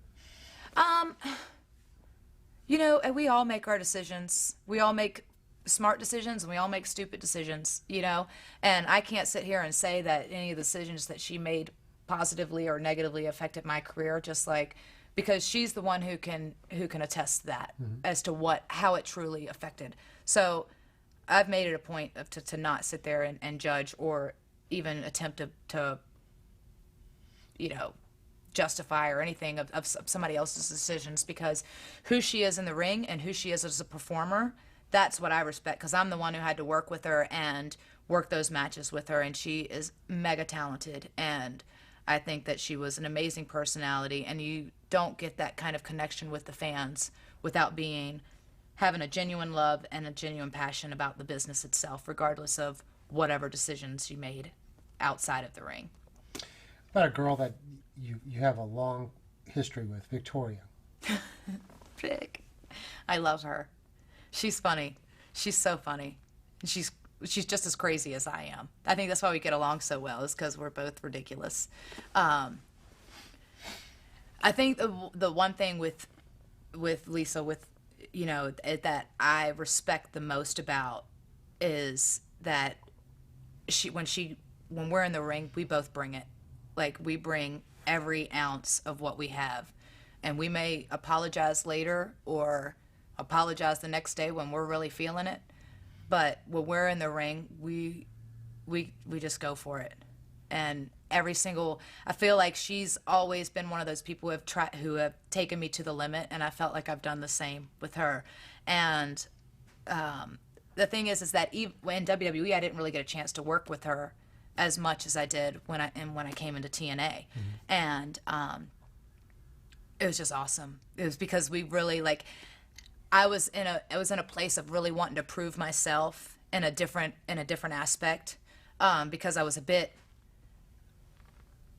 torn as to whether even to come to TNA in the first place, and then I was a bit kind of not jaded, but I was a bit like I wanted my people to take my career of what I would, you know, who I was in the ring seriously, you know what I mean, and like kind of change the way people looked at women's wrestling.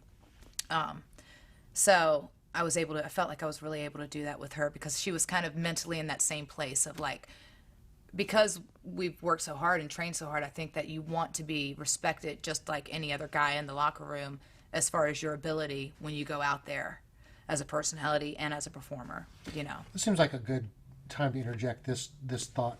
The Diva search just became popular around this time as well, and you cracked into the business the hard way, as we talked about. You put in the time, and then there were some other people who had immediate access to TV through the Diva search. What were your opinions on the Diva search process? And then or now?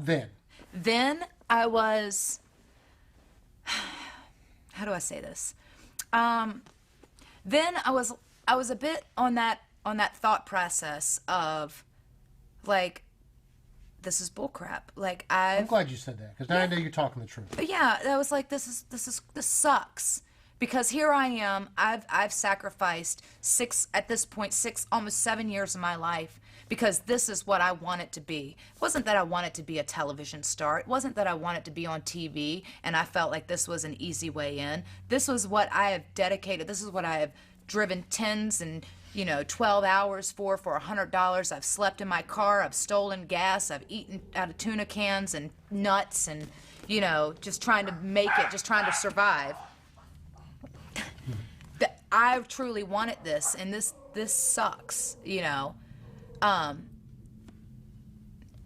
don't mean that to sound bitter, because I love each and every single one of those girls. Sure. But then even as I was in OVW, it's the process that you're criticizing, not the girls. Yeah, no, and now looking at it in hindsight, and even after the fact, I'm still grateful of the way I came in because of this fact. Like I completely respect all those girls. And there are certain girls who've even taken it to another level and have made it a point to be looked at as a serious competitor in the ring. You know what I mean? And really up their game and to be seen out of that as not just a diva search girl. But I felt like it did bring some pop culture-y kind of new wave into the WWE and into the Divas division, and it brought that little bit of spice and edge.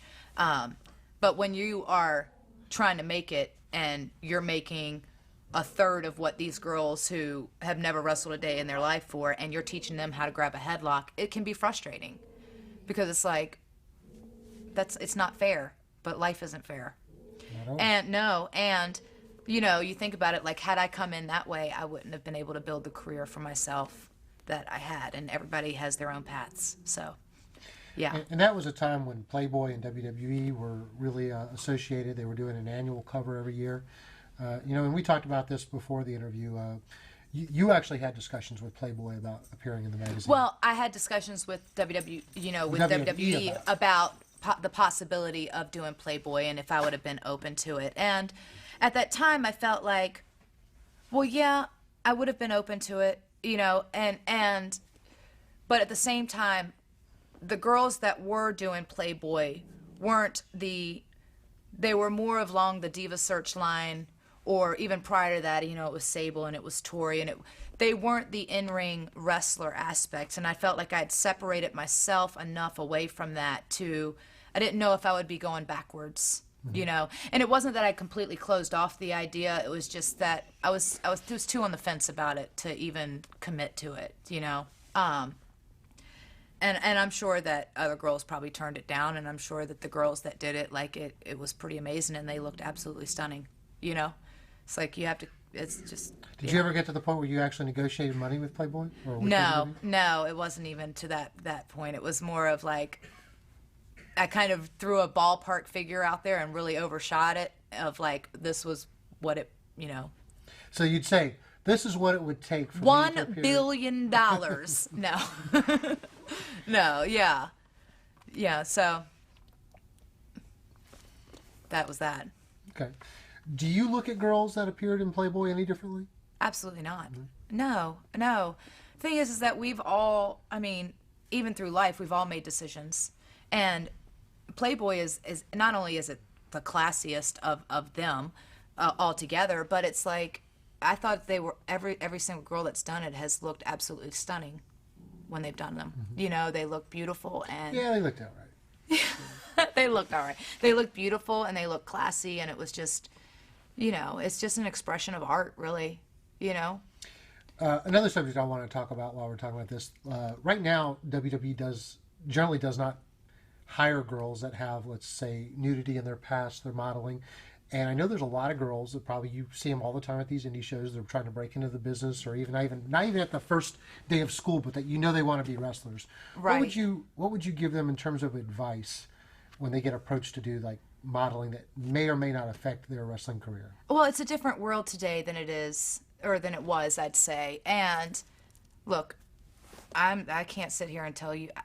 I tell you what, like the decisions I've made in my life, some of them may not have been the smartest decisions, and they may not have been the best decisions, but they have molded me and helped me get to where I am today.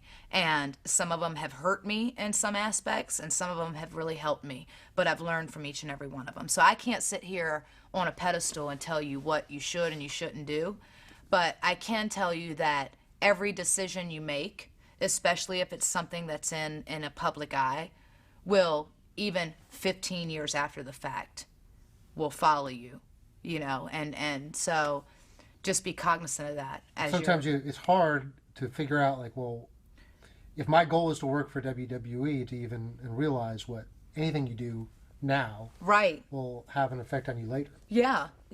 And you don't, and some of those times, like, you don't really think that it would be a hindrance, you just think like, whether A, you need the money, or B, you're in an odd place in your life, and granted, like, we all kind of go through rocky roads, so I get it, but you don't sometimes you don't think about the afterbirth until it's too late. How do you keep the big long-term picture in mind when you're dealing with all those struggles?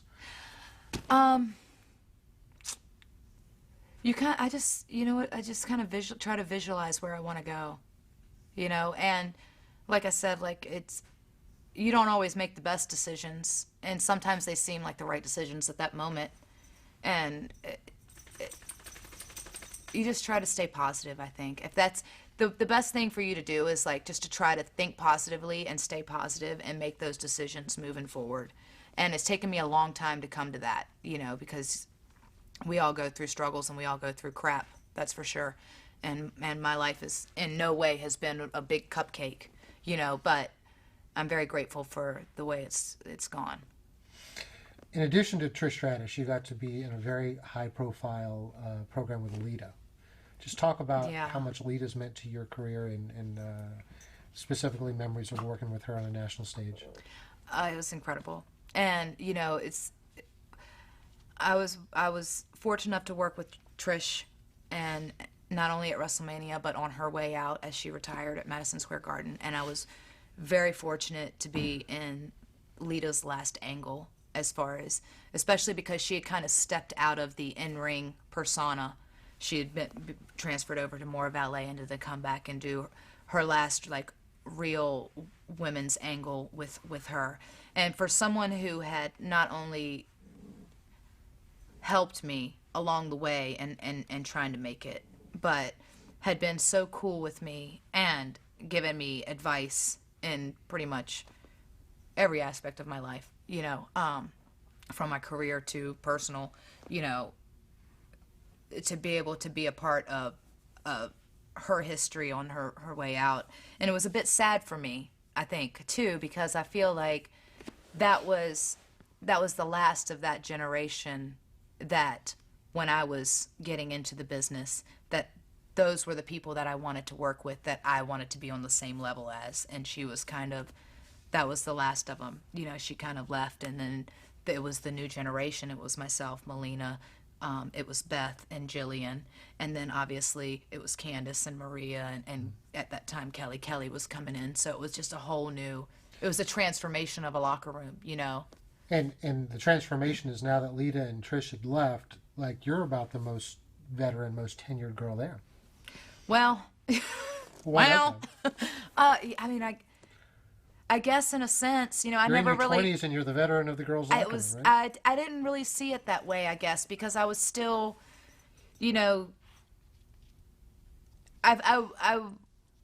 was still in that aspect of like walking on eggshells and sometimes making stupid decisions. But in a way, it really was. It was like Beth, Melina, myself, and Jillian were really like the workers of the locker room, and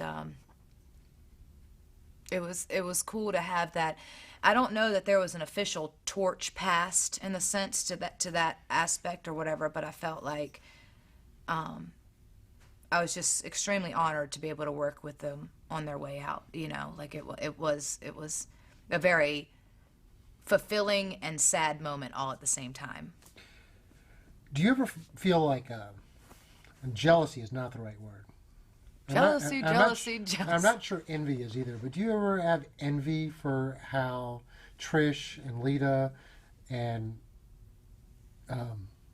Trish and Lita, I guess I'll stick to, have basically gotten out of wrestling and they've kind of gotten whatever it is they're doing with their lives? I mean, I know there's nothing wrong with saying that you're a wrestler and stuff, but I know this mentality of a wrestler is always like, I know I only have a certain amount of time as a successful pro wrestler. What am I going to do after that? Oh, I mean, I'm not, no. Envy, no. Or jealousy, no. I'm extremely proud of them to be able to do that, to be able to step out of the business and go out the way they want. And I feel like, and to be able to move on with their lives and to go after the things that they want to go after and to be successful in that. I think that the aspiration for anyone, male or female in the business, is to be able to step out the kind of way that you want to and to retire in a positive light and walk away. And I don't think that you'll ever completely walk away from the wrestling business. It's very few and far between that completely shut the door and never look back. but we all do aspire for that. And I don't think that in either company that I've been at the point where it's the way that I want to end my career. But, sometimes you have to look at it and be like, it's God's plan. It's not your plan, And I don't feel like this is the end all be all of my wrestling career whatsoever. Like, I have way too much I still want to do, and I think that I have way too much to offer. Or at least I hope, in some aspect. Oh, we haven't even talked about the other half of your career yet. Last year, Trish got inducted into the Hall of Fame. Yeah. And we were talking, you wanted to go there. I really did want to go. I wanted to go badly because it's one of those things of like being inducted into the Hall of Fame is like this. It's that admiration of being respected, not just in the fans' eyes, but in your peers' eyes and in the company's eyes, of achieving that level of respect. And to see one of who I feel was my dear friends, to be able to watch her, have that moment of glory would have been incredible. And unfortunately, I was not able to attend that, even though I was in the city. Because you were under contract to TNA apparently Wrestling at that time. Yes, apparently it was What explanation were you given why it would not be? Because it was a conflict of interest. But they let Ric Flair go. Yeah, but it's okay. I mean, it sucked.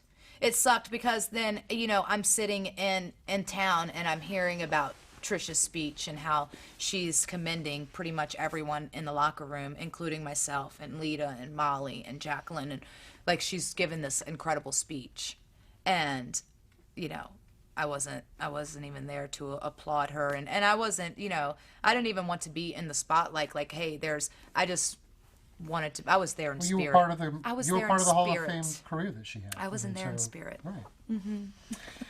You think Lita's deserving of a Hall of Fame induction? Absolutely. You think about the fan base that she's had, and she still has, that has followed her, and she was one of those women, like, she was more of like that. She brought that whole kind of the moonsault and that luchador-esque style as far as to the women's division, and really like captured a different type of audience, that whole the Hardy Boys and the like that whole side of the wrestling personalities and fans. I think that she really captured them, and she's still one of the most over females in the industry, I think, and absolutely. I mean, she's definitely honoring. Why do you think she's going in this year? She might. She might, and she deserves it. Her name's being talked about. Yeah. Someone who's already in, and just to put a time stamp on this interview, is just days ago we lost Mae Young. Yeah. And I know that she wasn't a regular for WWE while you were working there, but she certainly came and went a few times. Maybe you have a memory or a story about Mae Young. Oh, she was amazing. I mean, she was like a ray of sunshine always. Like, she was always smiling, and she was just happy to be there, and she was just so loving. And she had this smell about her. It's always very floral. I remember this. And it was probably, obviously her perfume. But, and her and Moolah both were always incredible. And I was honored to be able to work with them and chat with them and just kind of get to know them on some level. And, like, obviously it wasn't on this super deep level. But just to have those few moments of, to remember. And what I'll never forget is that Mae would always wear this bright red lipstick, and it was like, color stay. Mm-hmm. This lipstick did not go anywhere but on my cheek, apparently. And when it went on the cheek, it didn't come off unless you absolutely washed your face. And I'll never forget. It was, and I can't even remember what match. It was a 6-girl tag match or something like that. But I saw them in the hallway, prior to it. It was about 10 minutes before the match, and give them a big hug or whatever. And Mae kisses my cheek. I don't think anything of it until I'm about to go through Gorilla, and you doing the hair fluff or whatever. And there's bright red lips on my face right before I'm getting ready to go, and I wrestled with Bright because I couldn't even try to. Because I attacked this monster so many times that I knew that either I was going to try to wipe it, and it was going to be red all over my face, and I didn't have enough time to go to Jan and makeup to tell her, ask her to fix it, and so I kind of just pretty much wrestled with her lips on my face. Luckily, it wasn't like massive. It was just kind of like that was pretty cool though. Just so we reference some of the other names that you kind of worked with, and if any stories pop up, you worked a little bit with Ashley Massaro. Yeah, I did a little bit. It was we had that match where Trish was a special guest referee, and we wrestled that match. And obviously, Ashley was very. She wasn't a wrestler. She was a wrestler in some aspects. She'd been training. That's the hardest part, I think, for especially for the Diva Search girls, is that you're training in the spotlight, so you're growing as a performer, and by the time you really, for the most part, for a lot of them, like when they really start getting good, they've wrestled so many a couple of times in front of the audience to where it takes even longer to build that credibility as a wrestler. But I know that at that time, like as far as females, some of them were preferred not to be seen as wrestlers anyway. So, yeah. I mean, I love Ashley. She's hilarious. She's fun. I wouldn't say that our match that night was anything spectacular, but it was fun. And to have Trish as the special guest referee. I'll tell you a funny story about that match. Please is do. that Trish, the refs usually have earpieces to have, to know how long we have until commercial, yada, yada, yada. And this was pay-per-view, or how long we have left in our thing. Well, Trish didn't have an earpiece. So we have to rely on our own brains, which you can't trust, and the person on the floor, whoever that's kind of telling us where we're at. And cardinal rule is that if you are given 5 minutes in a match, obviously, don't go more than 5 minutes. Well, we went about 4 minutes over our allotted time, and I spent and not realizing it, because the match was just turned into a hot mess. And so in the attempts of trying to get it together, we ended up going way too far over, and I spent the rest of the night apologizing to people for going way too far over. Taking their time. And taking their time. And these are the people that are filling the seats these are the people who are the main event. That's the reason why you're getting ready to, you have the ability to do what you love to do, is because these people are actually selling the tickets. Do you usually know when you're in a hot mess match, like you're in the middle of a hot mess match? Yeah, I mean, who doesn't, right? You just go, oh my God, what just happened? Oh, holy, how do I fix this? How do we fix this? Because you can't go time out. Listen, let's change this. You go to the finish. And it's live, because it's live, and you just got to figure it out. Just figure it out. That's what makes this art. Right. And yeah.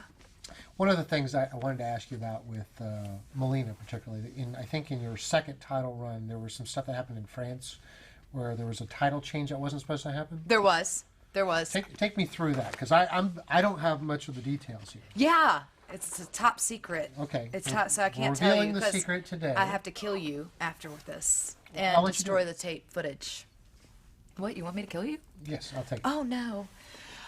So it's actually a 3-way tag match. It was myself, Melina, and Victoria. Melina was the champion at the time, and we are in Paris, France, and we have this 3-way dance for the women's championship.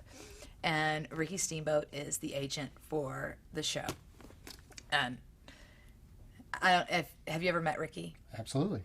Love him. He's hilarious. But he sits there and he's like explaining stuff to you, and he's got his little cup and he's looking over his glasses.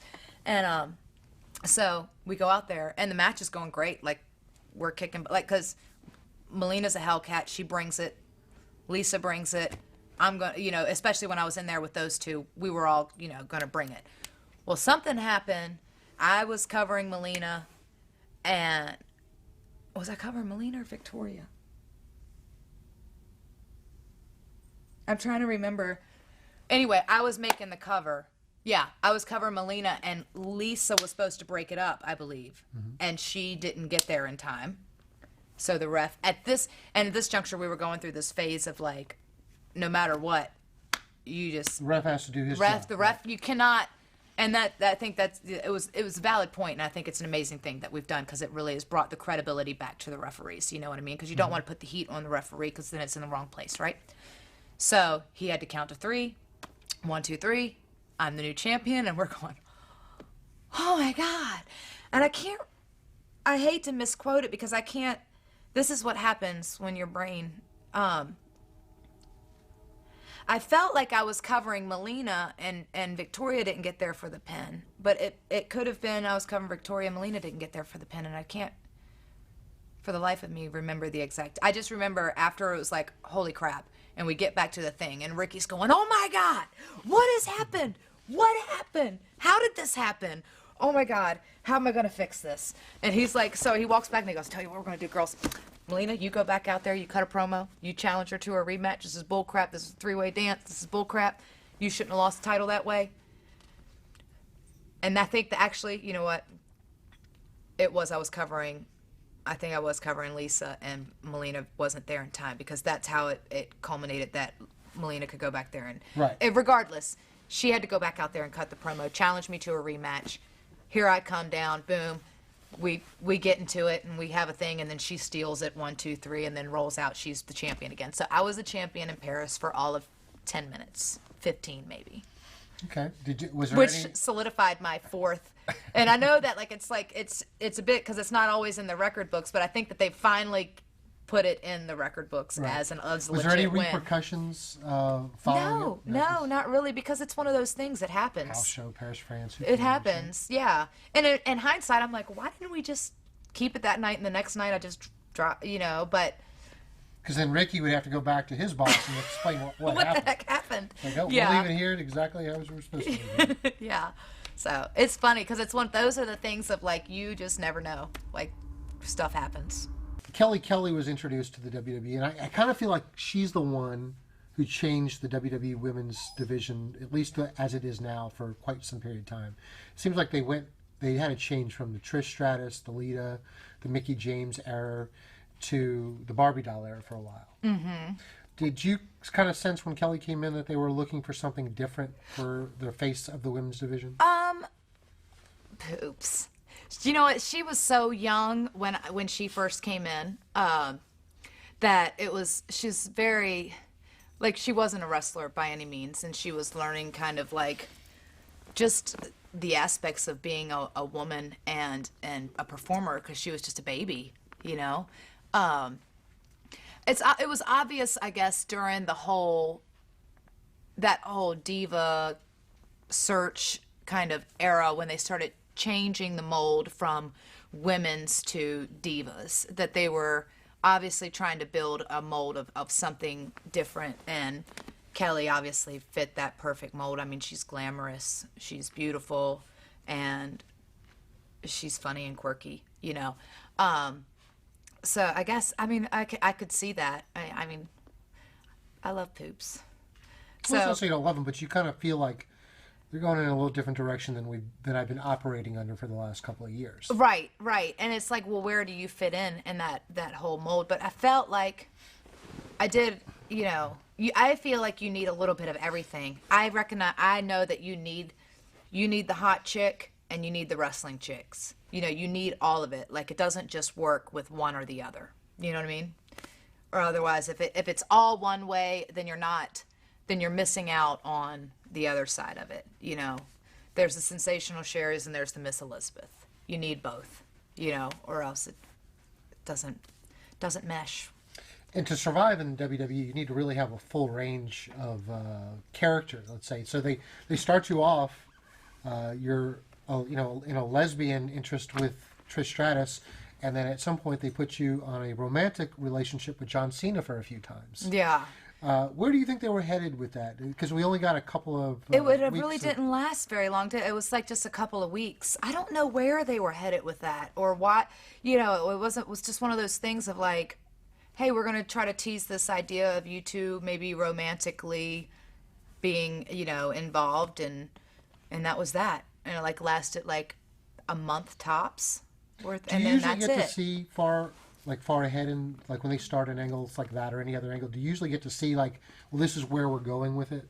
So, like, yeah, I mean, with some things, and obviously not with that one, but obviously with my angle with Trish, we kind of helped mold that and everything together. So, like, we had this idea of where it was going to go, or hopefully going to go. And I honestly didn't know it was going to go till to WrestleMania until it was getting close to WrestleMania. So yeah, I mean, it depends. I guess it depends. It's a case by case They pulled the scenario, plug on that one, and then you jumped from Raw to SmackDown. right? Did you, did you look at it as a demotion in any way, being from their flagship show on Monday nights to a tape show? No, I didn't look at it as a demotion. I tell you what, and this was my, and I kind of in hindsight wish I wouldn't have reacted the way I did, but I was upset. I was really upset in the sense of it wasn't that I felt like it was a demotion by any means, because SmackDown has incredible talent, and it had, at that time they were two different shows. They had two different locker rooms. But the entire stint of my career and that was my locker room, that was my family, that was who I traveled the roads with. Raw was where I felt at home. And I didn't know, I mean, aside from the occasional pay-per-view of working a few pay-per-views with the SmackDown, or whatever, when we did the cross-promotional stuff, I really didn't know or work with a lot of the girls there, or even a lot of the guys in the locker room. So it was more of a change of the uncomfortable change in It was, talent. and starting environment. over, and that whole like rebuilding that trust, and that where your place was in the locker room. It was that whole thing, and change can be a wonderful thing, but it can also be a very scary thing. And for me, I was scared. I was scared to death, because it was so unfamiliar, and I was so comfortable and at home in the Raw locker room. You know what I mean? Like, at that point, I felt like I had become one of the locker room leaders, and I was really like helping to mold the girls that were coming up in that locker room. The Kellys, and so to have to move, and so unexpectedly, and just because I had no idea until that day, and I was just, what, like, what's happening? And then, even though you're not really saying goodbye to all these people, I mean, you're still going to see them at shows or whatever. It's just a big change, and I was just kind of thrown back by it. And so I got a little bit more upset than I probably should have, in hindsight. But Hindsight's always easier. it's isn't it? always easier, isn't it? One of the things, and it was kind of it could be perceived as a brutal thing, is that you did the angle with Lay Cool, where they were calling you Miss Piggy, and it's, for every girl's got to be sensitive, because it's so hard to maintain their look being on the road all the time, and you're perceived a certain way, and Yeah. to be in a spot where they're almost saying, hey, you're too big for this role. Right. And I'll tell you, and I'll be completely honest, I had let myself get a little bit more out of shape than I had ever in my career. And by saying that, I had allowed myself to gain 5 pounds. I weighed probably 130 pounds, 131. Oh, that's huge, 130 It's pounds. massive. But on TV, I'm also 5'2". I'm 5'2", and everything looks.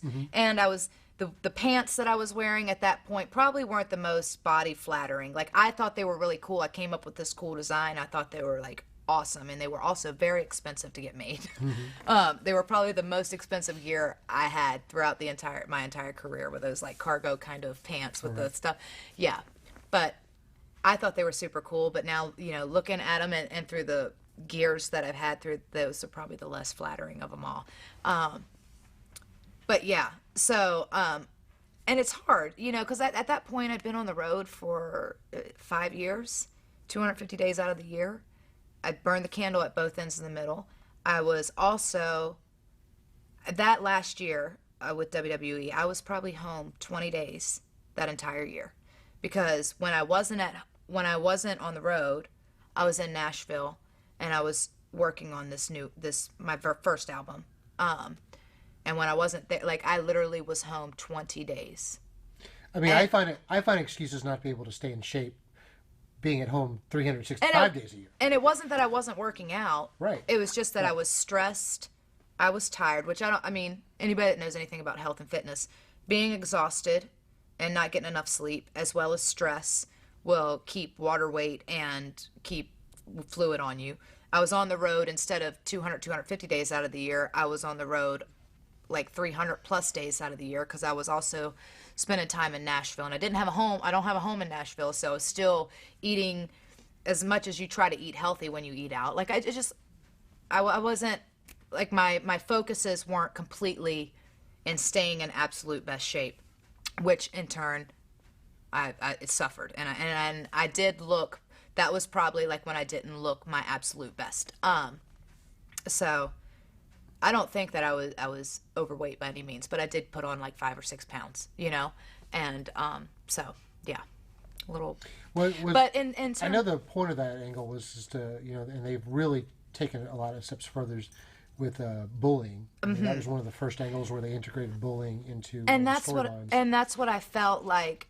That was the point of that. Like, not only was it was the point to get Michelle and Layla over, in a sense, to try to get some real reaction and generate some real emotion behind them.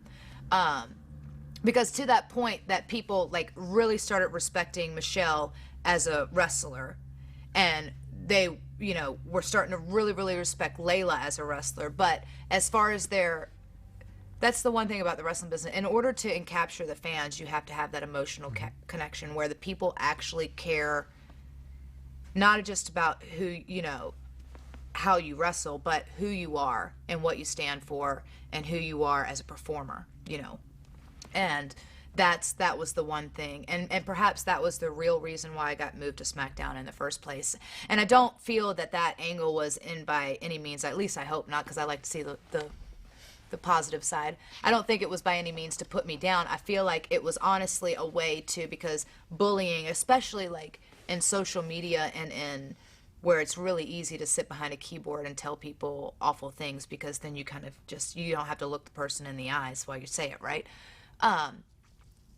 It becomes such a massive issue within the school systems and within society, and it really become, an issue that was brought to light, that it was our way to really address it and show people how ugly and how harsh and how childish it really is, you know what I mean? And to attack it kind of head on. And really, it got a lot of heat behind Layla and Michelle to where the people really started to hate them. And it brought even more sympathy on me, so it really benefited us all. And I feel like it was a way to kind of shed some light on that. And it's still a glaring issue. Like, you even see it now, today.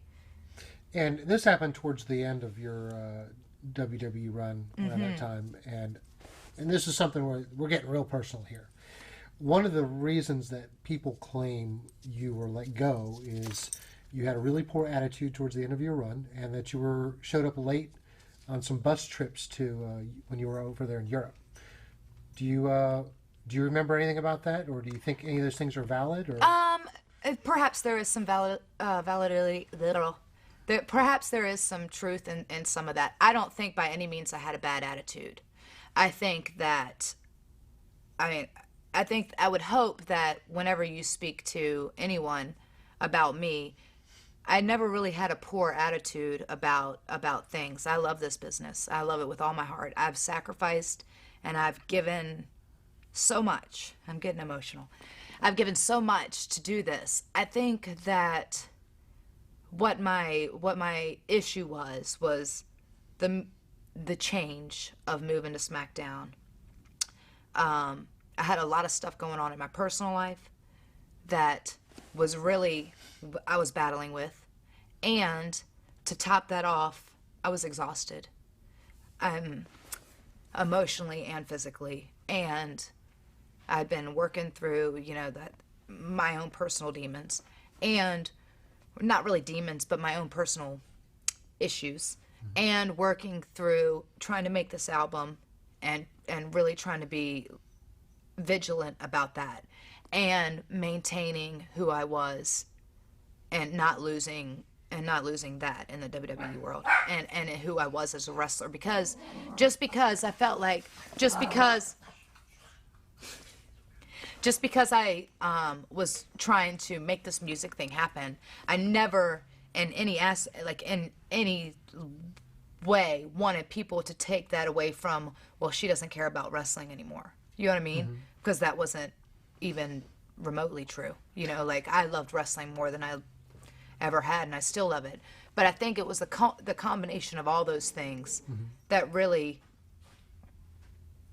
I self-destructed. You know what I mean? Sure. And because of that reason, I did make a few bad decisions, and I may have gotten a little drunk in England, and I may have missed the bus. And I don't know that that's the real reason that I got fired, but I tell you what, it surely didn't help. Sure. So but then it's like I needed to go through that really low breaking point. I really needed to do it too. After that, to be able to look in the mirror and say, you know what? I've made this decision, and I've suffered these consequences, but on the positive side, I've done this, and this. Do you know what I mean? Mm-hmm. And that's pretty fucking awesome. It is. You know, so, sorry, pardon my French. But for as many of the highs and lows, it's part of life. That's life, in a nutshell. Not to call Barbara Walters on you, because I'm not really trying to make you cry. You are trying to make me cry. I'm not. I still get sensitive about it. It'll make a good trailer, but I'm not trying to make you cry. One of the personal things you're going through is you were engaged to Kenny Dykstra at that time. Mm-hmm. And this was not when God, we broke up well before that. Well before that. How much of an effect did that have on you, though, around that point? Were you past that? I was past that. I was well past that. We broke up. Well, we broke up several times, but I want to say that it was 2008, okay, 2009. So it was. So this probably wasn't. No, it wasn't even remotely fresh. It wasn't even remotely fresh. How hurtful was it when he brought it back up he brought it up in social media and kind of threw you under the bus years after the fact, after he's been out of wrestling and you're still in wrestling? I found, how do I say this I found it very hurtful. I found it hurtful because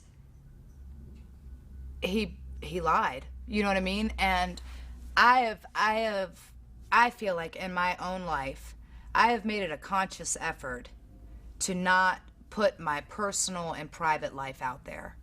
I've made it because I've built my career and it's been known that I've dated a few people, and obviously like that's that aspect of it. But I've made it a conscious effort to build my career on who I was in the ring, not to build my credibility or to build my, to get over on who I was getting under, if that makes any sense. And I know that's a bit like harsh to say it that way, but I've not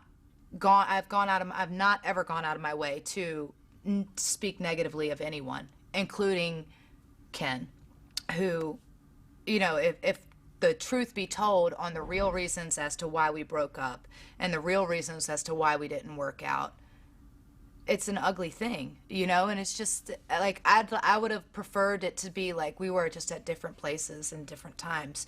But the fact of the matter is that I never once cheated on him, ever, and I know for a fact that as he was sitting at home and recovering or whatever, he had a girlfriend and he was driving my truck to go see her at that time. So it's like for him to come back and say all these ugly things about me when it was him that was doing, like, and I don't want to badmouth him, and I'm not going to say any more than that, but at some point in your life, and we all have to do this, you have to look in the mirror and own up to the decisions that you made and what was truly your downfall and who is truly at fault for your demise. And I can look at myself in the mirror, and I know what decisions I've made and how they've affected me, and I know what was good and what was bad, but I know that they are all on me. I don't point the finger and I don't blame anybody else.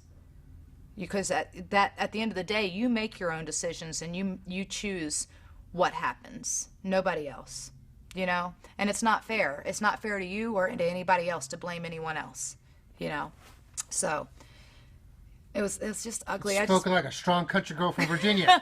It's just crap. It's crap to sit there and like try to throw other people underneath the bus or to like blame someone else when in all actuality it's like,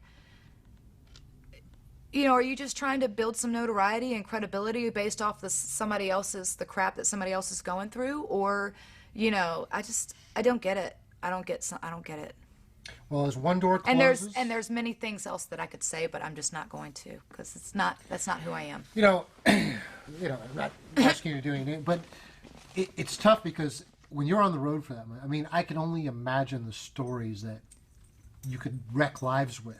Oh, you know? absolutely. But you don't do it. Right. You know, and it's not even that you wreck lives with, like, there's funny stories, there's stuff that you see, that there's whatever, but I like to maintain the fact that at the end of the day, like, this, in some kind of weird way, is still your family. Mm-hmm. And I care about these people, you know, and their well-being and everything else, and unless it's something that's going to potentially like hurt their lives or hurt their health, you know, to each his own. Everybody makes their own decisions and everybody makes whatever, but yeah, it seems impossible to have a successful relationship with another wrestler. It really does. It seems with all the travel and you have to take care of yourself and your own brand all the time. Mm-hmm. It just seems like it's very difficult to find a successful balance. You know, and it's obviously like, you know, it's never easy. And I think that it's weird because you go like, oh, you know, it'll totally mess it up. Like, don't date people within the business. Don't date within the business. And at the same time, that's the only people that you're around. Like, you're around each other. You're on the road with one another. You guys have a lot of the same interests and passions, at least when it comes to, and granted, it doesn't always work. Sometimes it's extremely passionate, but, you know, you guys are just button heads. But regardless of whatever, it's like, it's hard. You know, it's like, I feel like it's the same way in the acting industry. You know, they're like, oh, don't date your fellow actors or actresses. But you find that when people are shooting a movie together, all of a sudden, like, they've been working on this movie for a year and they've been shooting together for a year and all of a sudden then they're dating. Right. You know, it's funny. It's funny how life works, but and it seems like even more impossible to be successful with someone that has nothing to do with the business if you're completely immersed. Well, yeah, you just kind of have, I think I found a solution for you though. What is it? You have a solution for this solution crazy? for your dating. Yep. Found a solution. Well, yeah. We'll run a contest. All wrestling fans get to date Mickie James, right? No. Because they're part of wrestling? Absolutely not. No? Okay. God. Can you imagine? All right, just a fleeting thought. Just an idea. So one door closes, another one opens. It gives you an opportunity to go back to TNA. Talk about the decision process and even going back there. Because I know a lot of people that come off WWE TV almost feel like, am I going to piss off Vince if I go back to TNA if my goal is to get back there? Does that go into your mind when you're... Yeah, of course. And I was a bit jaded, too, because I was heartbroken. Mm-hmm. You know, at that point, I didn't even want to talk about wrestling. I couldn't watch it.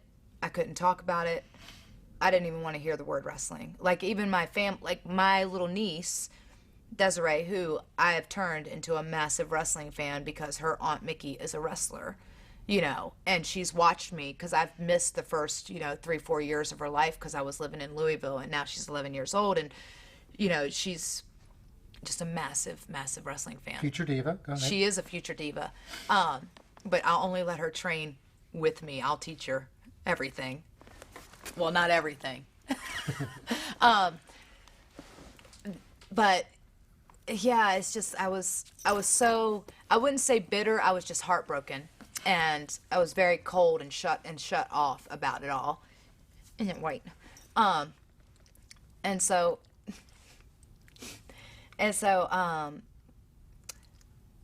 was originally, Kurt Angle who called me and said that, you know, we really want you to come to TNA. I've talked to Dixie. Dixie wanted me to call you, and we want to talk, you know. And I'm like, Kurt, thank you for the call, but I don't even want to talk about it. I'm not ready. I'm not ready to talk about it yet. Like, I don't want to. He waited about a month or whatever, and he called me back, and he's like, seriously, like, we really want to get you in here. You're freaking awesome. You're great. You're one of the best female wrestlers out there. Dixie really wants you to be a part of the company. Just think about it. Think about, like, conversation or whatever. And I go, okay. I said, well, let me think about it. And then it wasn't until Dixie actually called me, and she's, gave me the whole pitch, the spiel, and she knew that I was working on the music as well. And a lot of people don't know about Dixie is that she also represented Tanya Tucker for like 20 years, and worked with her, so she knows the country music world as well. And talking with her and kind of like really feeling like it was going to be something different, and I was going to still be able to do the type of wrestling that I loved, and it was going to be something fresh for me as a character, as a television character, and that they were going to, I felt like they were going to utilize me right in like a cool light. I was like, all right, so I agreed to it. I agreed to go in and kind of do something. Tabling what she could do for you from a music perspective, because I want to talk about that in and of itself.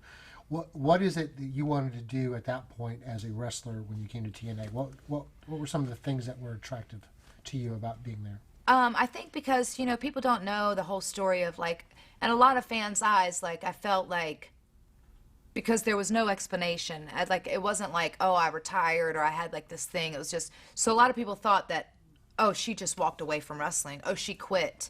And she quit because she's trying to go after country music, so she picked music over wrestling, in which none of that was the case, and so, but there's no way to sit there and explain that without coming off as like you're whining, so I just kind of accepted it and rolled with the punches and kind of laid dormant for a while until it was a way for me to kind of address it. And that felt like this was an opportunity for me to kind of just knock off the dust and prove who I was in the ring, and to prove not just to myself but to my fans that, because you must have in your head, as much as you've done, as much as you've accomplished, wrestling is a very what have you done right now business. What have you done for me lately? I mean, you must have had some thoughts like, man, can I still go at the top of my game? Even just being on the sideline for a couple of weeks. Yeah, even, and it is that. You kind of second guess yourself.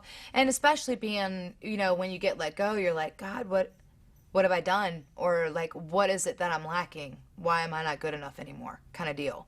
Especially when there's no real explanation, except for we're going into a different direction, and it was just like, and it was a bit after that, and it was until I could sit there, and that's what it ultimately came down to, was me looking myself in the mirror going, you know what, shit happens, and what's done is done, and you can't go back, and you can't fix history, but what you can do is move forward and beat it, you know what I mean, and prove yourself, and prove to yourself and to the fans, or not even to the fans, but just to the business itself, who you are.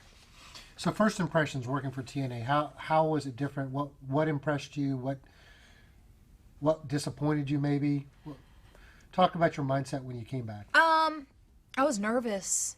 I was nervous walking into the locker room because it's one of those things, like, I felt like, well, for the most part, I know most of these people, and then there's people that I don't know at all, but I felt like I knew most of the people, and I didn't want to walk in. Like, you don't want to walk in with your tail tucked in between your legs, because I felt like I am confident in who I am and my ability, but you don't want to walk in with your butt on your shoulders either. You know what I mean? So it was that kind of finding that balance, and like to be kind of accepted into the locker room as well, because I know that, the perception of like, oh, it's Mickie James from WWE. Oh, great. Like, she's coming in to take our spot. Like every other WWE guy that's come into there. Right, yeah. And I get that, especially coming from the people that have helped build that company. But I think that what a lot of people failed to realize is like, hey, I helped when this company was nothing, when we were at Nashville Fairgrounds every Wednesday. Like, I don't know if you remember, before there ever was a Knockouts division, I was here, I was the only girl to do that Clockwork Orange House of Fun match for years.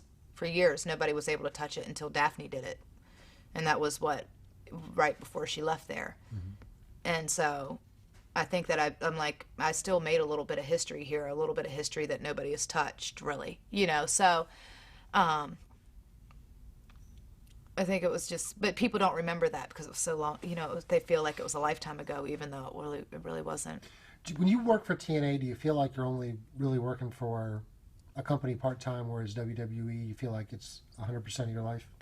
WWE is definitely 100% of your life. The cool thing with TNA that I found for me, especially at that point, is it allowed me to reconnect with my family and to get some of that quality time that I kind of missed out on, and I didn't realize how much I missed out on until I actually had the chance to kind of really reconnect and rebuild those bonds. Because it's one thing when you're on the road full time and you get to go to one or two family functions or events, but in the last few years I've been able to go to some birthday parties and be a part of the family reunion and go to the powwows and all those little things that I missed out on for years. And granted, I wouldn't change a moment of it because my life was pretty awesome, but it's been nice to be able to do that and to rebuild those relationships and to actually let my nieces get to know me, so it allowed me to do that, and it allowed me to pursue my music career at the same time. So you go from, whereas for me, because I'm doing two careers, I'm still on the road the same amount of time as I was with WWE. I feel like at least 200 days out of the year, but only, except for the last 2 years with TNA, like I don't really get used that much, but like they have 100 dates a year, and the other, 50, 100 dates I was spent in Nashville, whether it was recording the album or on the road or trying to push the music or doing radio tours or whatever. So it was a balance of like trying to juggle everything.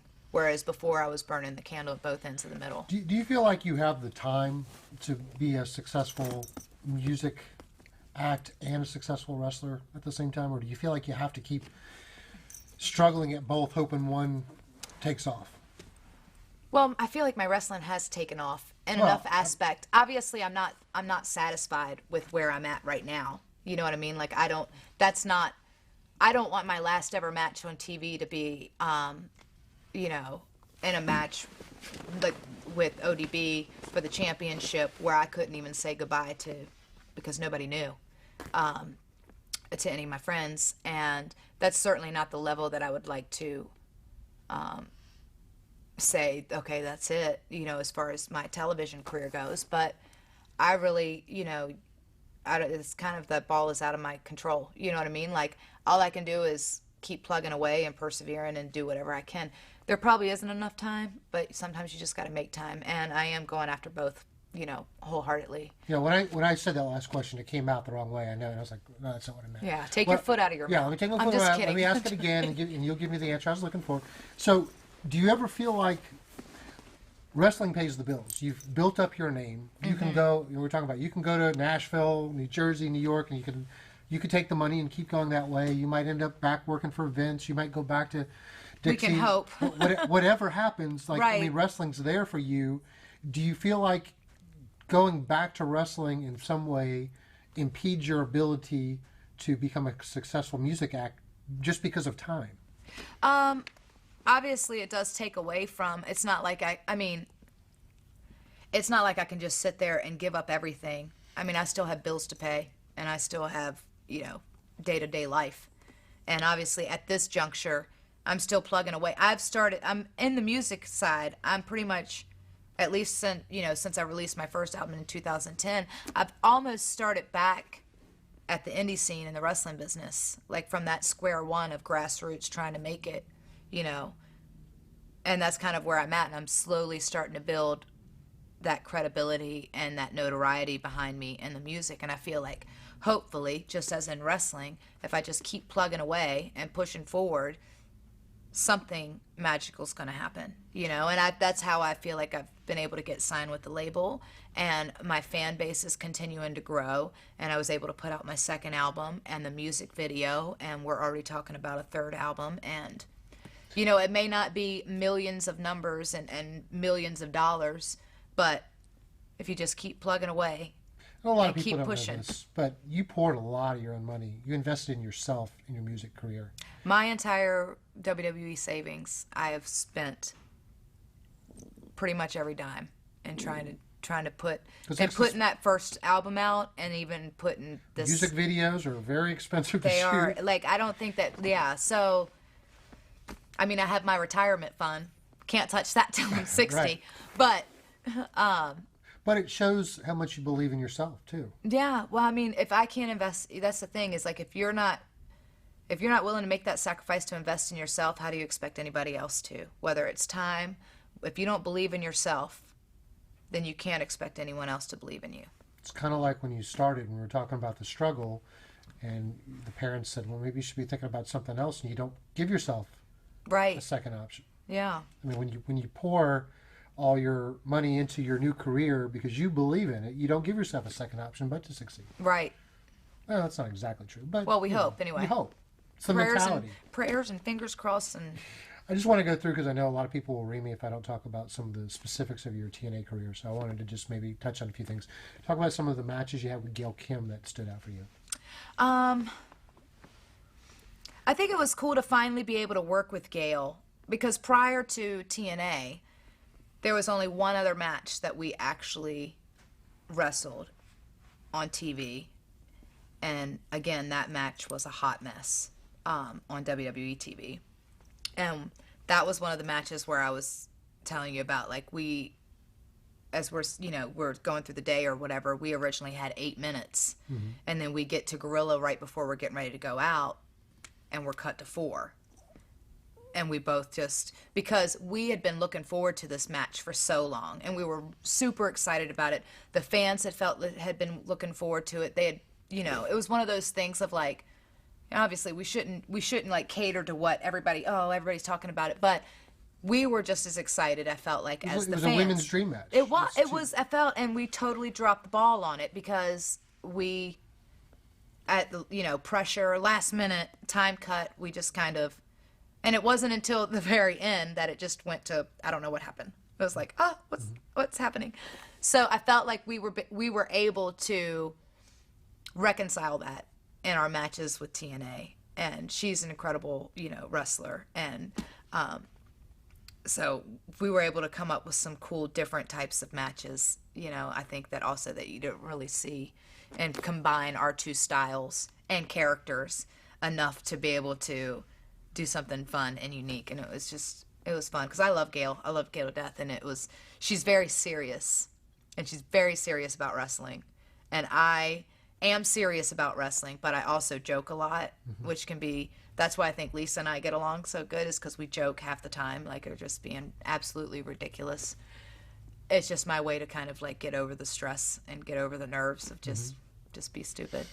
And somebody, I don't know if you crossed paths much with her in WWE, but Tessmacher is now one of the faces of the Knockouts division. Just many memories of working with her.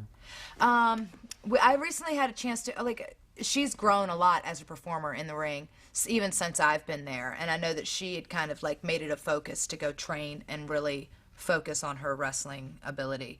Because when I first got there, she was still really kind of jumbly or whatever, but had a chance to work with her. She's hilarious, and she's funny, and she's, she definitely wants to be a great wrestler, which I always commend. Like, if you have the heart and the desire to get in there and at least want to and try to be as best as you can be, that's all that matters, So, yeah.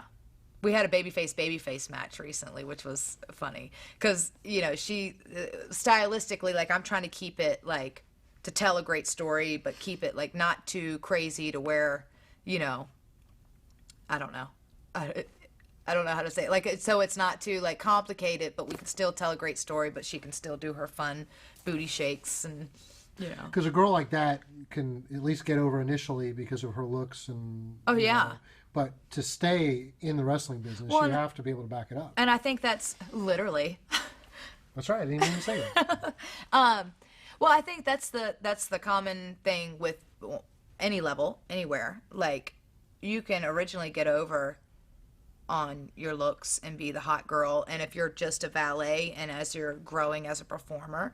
But hopefully the key is to not put yourself out there until you get strong enough as a competitor, to not put yourself out there in the wrestling side too much to where you overexpose yourself, and then people automatically, it takes twice as long to rebuild people's respect on that aspect, because at the end of the day, it's wrestling.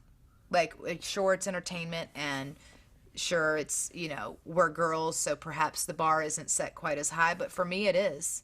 Like, it is set that high. I don't want to have, the best girls match you've seen in a while. No, I want to have one of the best matches on the cards, girls or guys. And if that's a bad thing, then that's a bad thing. But I don't think that you should expect any less. If you could put your stamp on your time with TNA, what do you think should be one thing that people remember the most from what you did there? Maybe it was a match or two things. Probably the coming in, that whole angle coming in, and the cage match would probably be the best part of that with Lisa, Victoria, Tara. That, and then what I'd really like, but I felt like we only really began to scratch the surface, is my heel turn towards the end. And I think you got a little heel in you. Is that what you think? I had so much fun. Yeah, I've been a good guy for so long. Like, that's who I was, and which I feel like it's kind of easy for me, because most days I am a good guy at heart. Most days. So, but it's just fun. It was so much, and I'd been begging them to let me turn heel, to let me be a bad guy, like, because I already knew in my head, like, the type of character, like how I want it to be. Like, I'm just like, just let me turn. But it's so hard when you are so, like, I don't want to come off as like, oh, look at me, but like when you already so solidified in the fans' eyes as this babyface character, the people automatically want to cheer you. They don't really want to boo you. And I'm sure in their mind, they're like, well, it's going to be an uphill battle. We're never going to be able to turn these people against you. But that, to me, that's where you separate, the men from the boys. Is like, if I can't turn these people against me and make them hate me, which I don't know that they hated me, but they'll still boo me, but they'd still want to see me. That's where the legit heat is. It's like, they want to see you so they can boo you out of the building. If they just can't stand you, then that's not real heat. You know what I mean? Like, if they will actually pay money to come see you just so they can boo you out of the building, then you're doing your job. You know what I mean?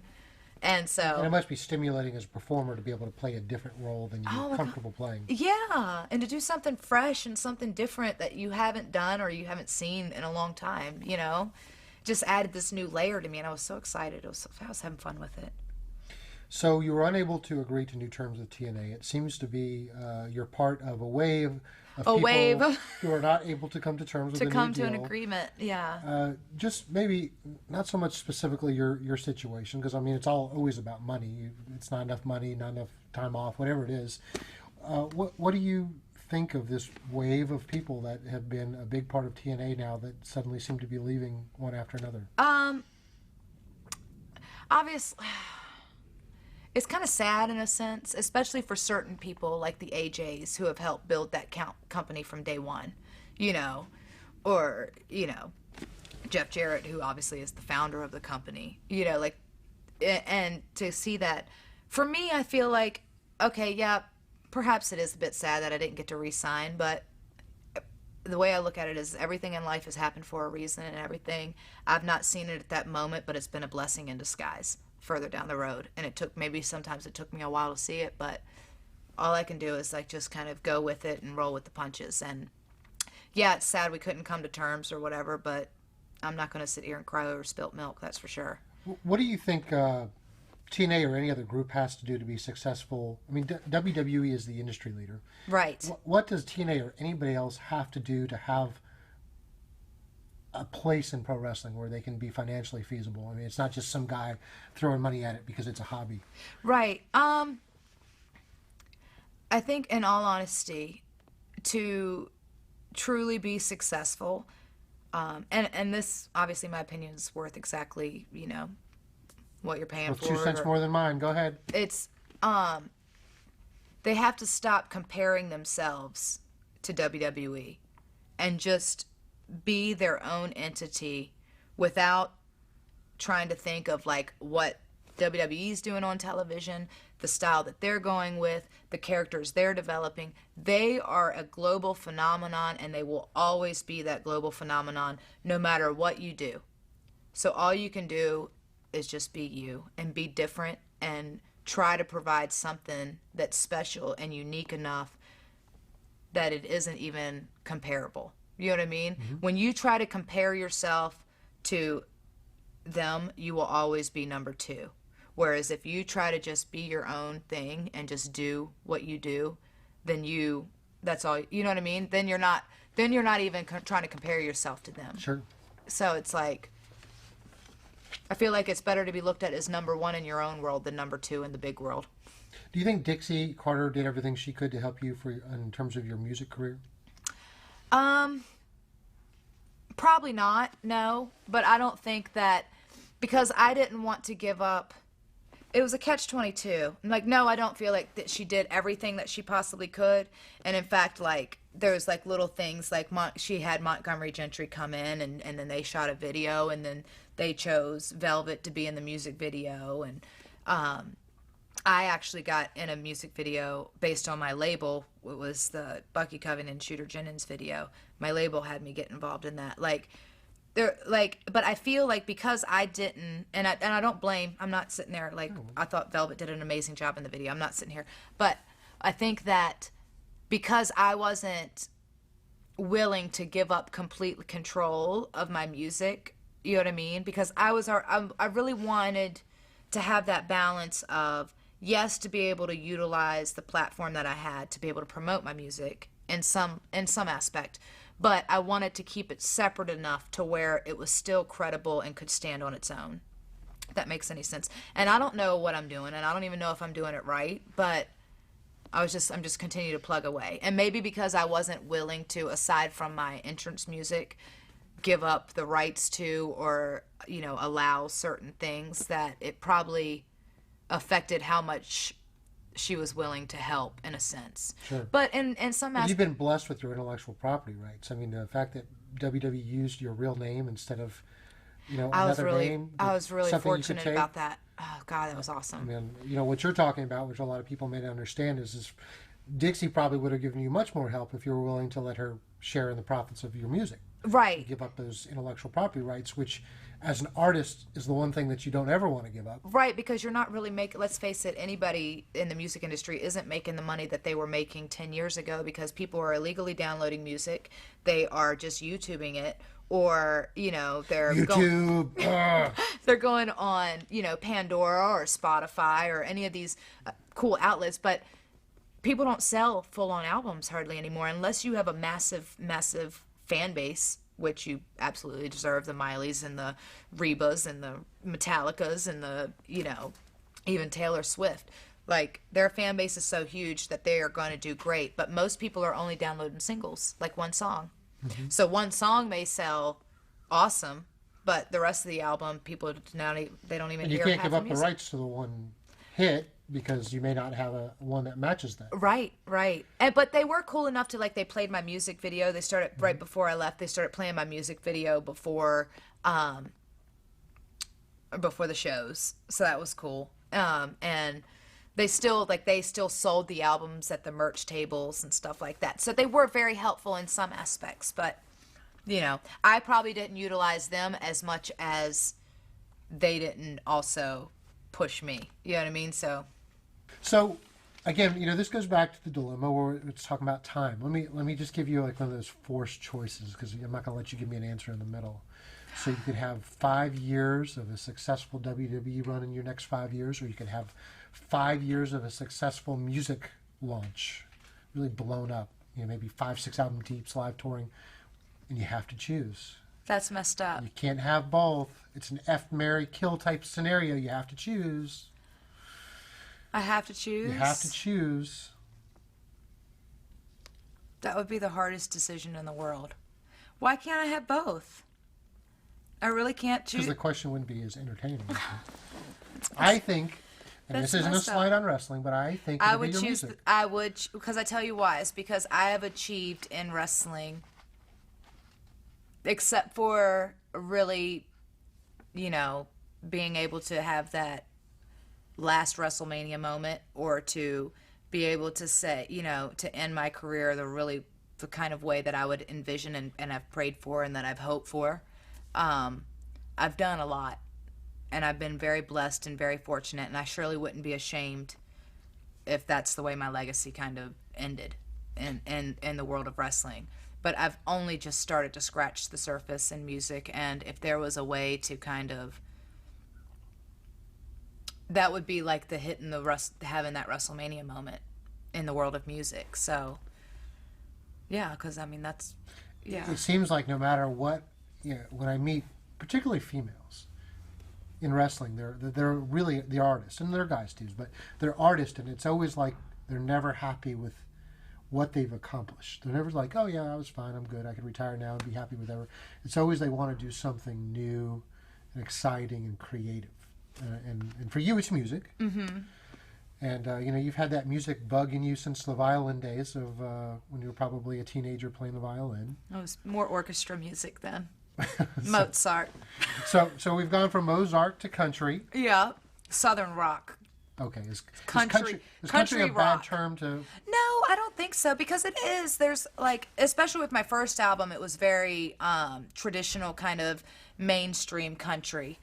With this new album, we've tried to kind of hone more into who I am, not just the type of music that I want to sing, the type of music that I want to write. Because there's some songs that I wrote on the first album. There's some songs I wrote on the second album. But we tried to give it more of that rock edge, because I am more Southern rock than just mainstream girl next door country.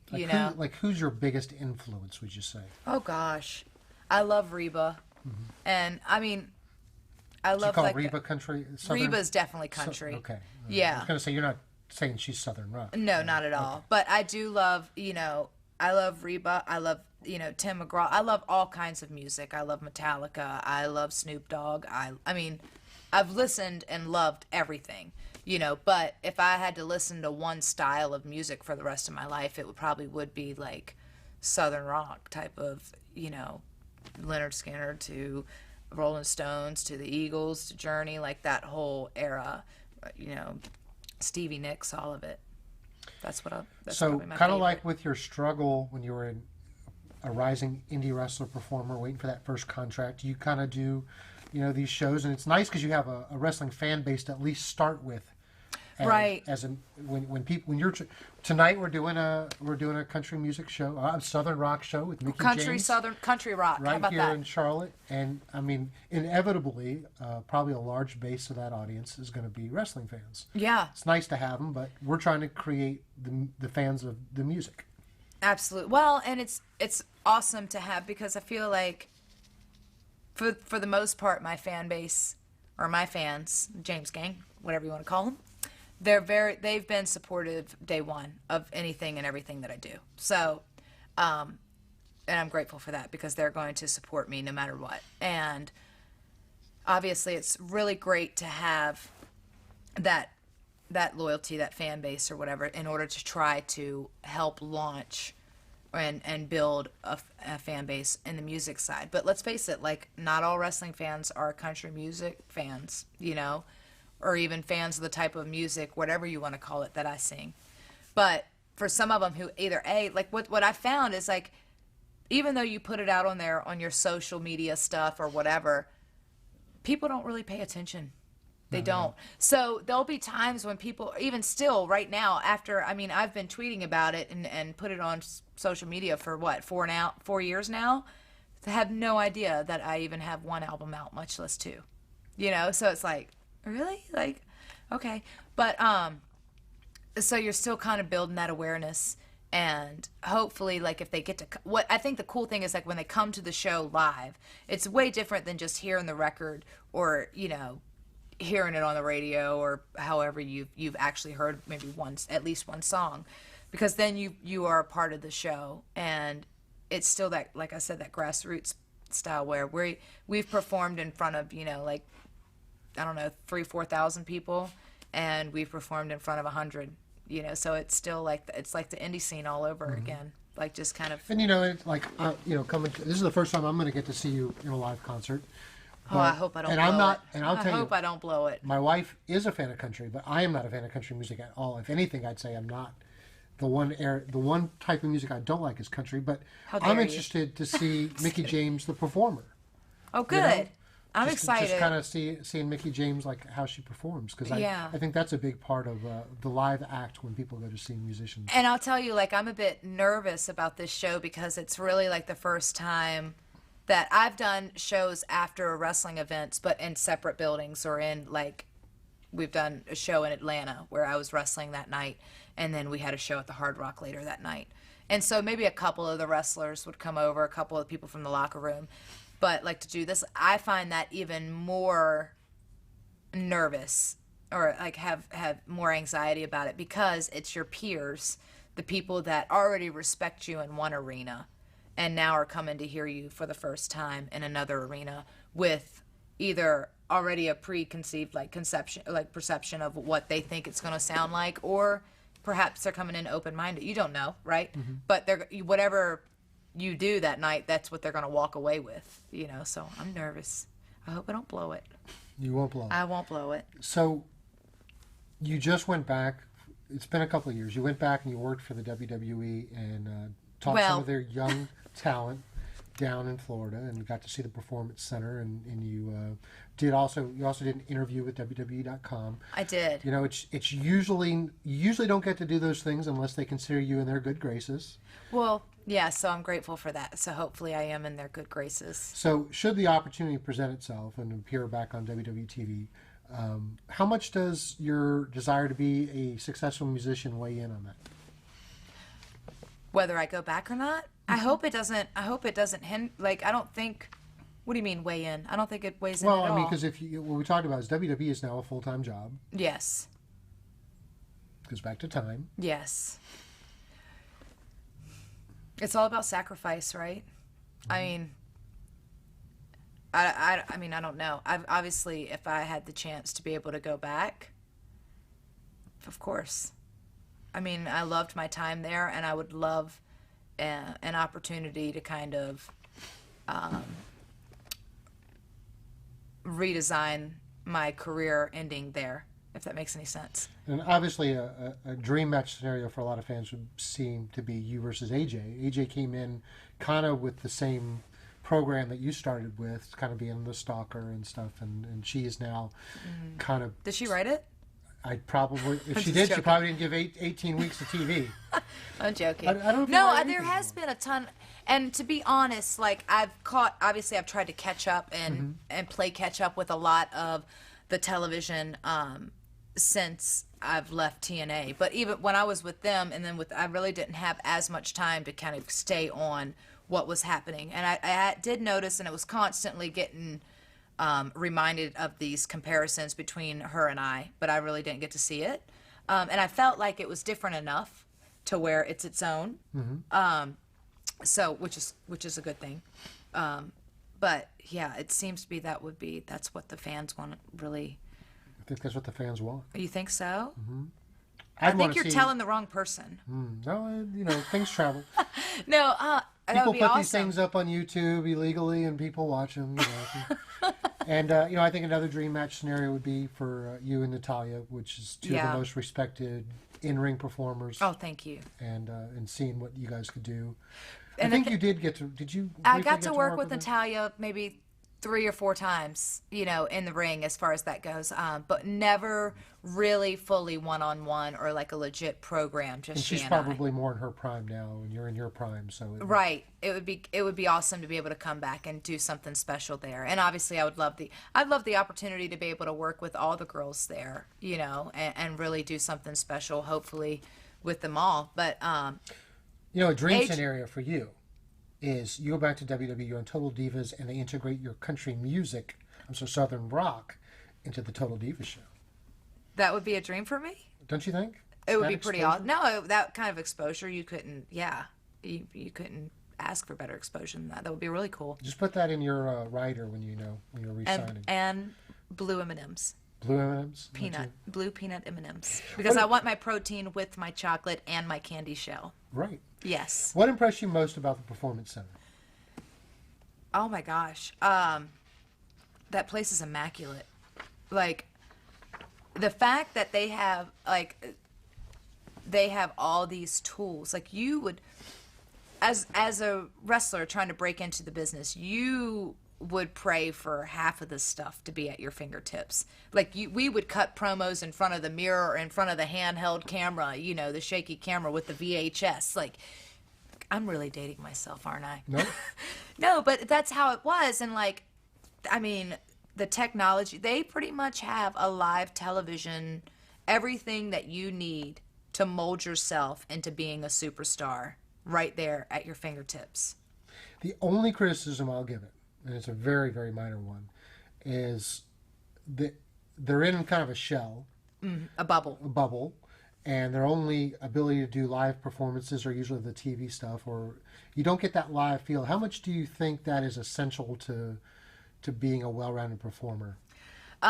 Hitting, like you got to hit the indie scene before you got that training. And I really think that helped me. It. I know. And especially, on the female side, I've noticed there's more girls that have never wrestled before learning how to wrestle there than there are, there's some actual, legit workers that are super talented.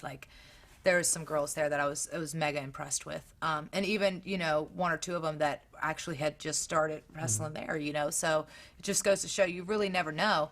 But for me, the way that I got better and the way that really helped mold me as a athlete and as a performer, and what I really learned from was always working with people that were better than me. I never really learned from working with people on the same level or worse than me. If anything, you start to digress or you become complacent in the sense of you really just kind of start to plateau out. And so when I went into work with them or whatever, it wasn't a lot of really hands-on stuff that I could do with them. And it's just, have you ever heard of the expression, the blind leading the blind? Mm-hmm. If you are not for me, if I was to go in, if I was to be a full-time trainer, I'd want to be a very hands-on trainer, because that's how I got better. That my trainers, obviously beat the crap out of me, but it was a different time then, and I worked with the guys and they beat the crap out of me and everybody was better than me, and that's how I got better. So I hope that as it grows and as the girls get better, they get to continually start to, work with people who are better than them. So you think they can play catch up what they lose on the live experience by just being around people that are better than them? Yeah, well, I mean, because they could, if they truly, you truly want it, you'll absorb all the knowledge that you can. I would pull people, I would pull Ricky Morton aside, because God knows how many indies that I worked with him in Virginia that he would be on the show, and I'd ask him to watch my match. Anybody that had been anywhere that had made a little bit of money in their life, or had a career, or had any type of respect as far as in the ring, if they had 5 minutes, I would ask them to please watch my match and tell me what I'm doing right, tell me what I'm doing wrong, more importantly, so I could learn from that. And that's that kind of wanting it, and hopefully they're already ingrained to be very respectful there. They were super respectful, they were super receptive, and hungry to learn knowledge, at least for the most part. So I did see some who I thought were going to be the next stars, as far as on the girls' side. Anyway, I only got to really work with the girls, so that's the only thing that I could really. A lot of people saying that the division they have in NXT right now is almost as strong, obviously much younger than what they have right now on their TV product. It's a lot of talent in the pool. Yeah, absolutely. There's some really great girls there. There's Paige, there's Emma, and there's Bailey. Those three were probably at the highest. There's that, what's her name, Mercedes. Mm-hmm. She trained with Lance Storm, I think. I'm trying to think of I just knew her as Mercedes. Anyway, she was really impressive. And then there was this little girl, her name was Alexis. Maybe I was partial. But yeah, she super impressed me, and I don't think that I'm not sure that she was a wrestler prior to coming there, but she was extremely athletic, and she had this unique kind of look that I don't know. Yeah, some people just got it. Right. You can't put your finger on it. You can't explain it. It's just it. I know you're all about the fans, so I want to wrap up this with a couple of questions that we got from some fans, things that may not have fit into what we discussed yet. One of the first questions I got is, do you think TNA is going to even exist a year from now? I sure hope so. I really do hope so, for the sake of the business and for the sake of... It's already hard enough, being in a professional sport and knowing that it's not like the NFL, it's not like the NBA or, baseball or anything. Whereas when you become a professional athlete, you got at least 20 different teams to play for. There's 2 places you can really go. If you go to Japan, 3, or Mexico, 4, but even still, there's two big games in town, and one's obviously way bigger than the other. If that second one goes away, that gives all the power and all the control and everything. A lot of people lose their jobs. A lot of people lose their jobs, and the people that do have jobs, it also, because that's business. You know what I mean? If there's no competition, then you kind of like it. This is the big dance. This is where you want to be. This is what you take. This is it, kind of deal. What's the biggest change you've seen in female wrestling since you started the business to what it is today? I've seen it go on the whole roller coaster to where the females they didn't want them to really. It was more TNA. It wasn't like in the forefront as far as wrestling wasn't as important. To we want our to wrestling being very important, and the women to be seen in the same light as any of the men as far as athletes and credibility. To it's not important anymore. To it's important, like it's constant back and forth, isn't it? Mm-hmm. Like we go through that whole sex sells to we want it back to the wrestling, to we want the glamorous side and you're beautiful women, to but you're still athletes. It's ever changing. Just the business is ever changing. Now it seems you have to do both. You have to be everything. And if you don't come up with this answer, I'm going to lead you into it. Oh. What is the craziest thing you've seen or heard about yourself on the internet? The craziest thing I've seen or heard about yourself on the internet. That's the question. God, I try not to read the internet on purpose because it's filled with negativity. I'm going to say it like that. No, I do try to avoid it because I feel like obviously like some of the stuff is laden with a little bit, or they've heard some type of truth along the way, but most of it is just opinions based on what they think that they might have heard, or some skewed version of some, I don't know, story or something. So I've seen and heard some pretty crazy stuff. All right, well, you didn't go there, so I'm going to bring it up. There's a certain video out of there. It says Mickie James sex video that is not even you. It's not me. That a lot of people, just because it says Mickie James. I don't know, and I've tried to, and I will swear to God on my mother's life, and I'd put my hand on the Bible if you had it. It's not me, and I have completely owned up to a lot of things, and done and not done, made some of the smartest decisions, but that is not me. And if you were to look at that girl, you can tell that it's not me. And that's not the only one. There was another one prior that with this girl that had shorter hair and she had tattoos. And obviously, if you look, she and I don't even have the same body. I've never had tattoos where that girl had tattoos. And it's just like... But you can't do anything about it. I've tried to fight it. Or you get one taken down and then 4 more pop up. But it's like... I don't know if somebody decided, like, okay, I'll tag her name onto these, and in some way it will draw more traction and more views, which obviously it's worked. But well, not just you. I mean, I would say you could put that on every famous female wrestler, if you look actress. Up Britney Spears, everybody's got apparently this video out there, but it's not me. I swear to you on my mom's life, that is not me. I've never even dated a black guy. Not that I'm just, there's no way to swing that one to even sound, whatever. I know, but I know these things get frustrating. It's very frustrating because it's hurtful because it's like I feel like what It's not fair, Elvis. It's damaging because obviously it's hurt me in getting label deals. It's hurt me in getting. It's Really? hurt my It's hurt me in other aspects where people because they're when they see that it's like oh all of a sudden like a meeting's canceled or whatever, right? Because they think that they don't know any better.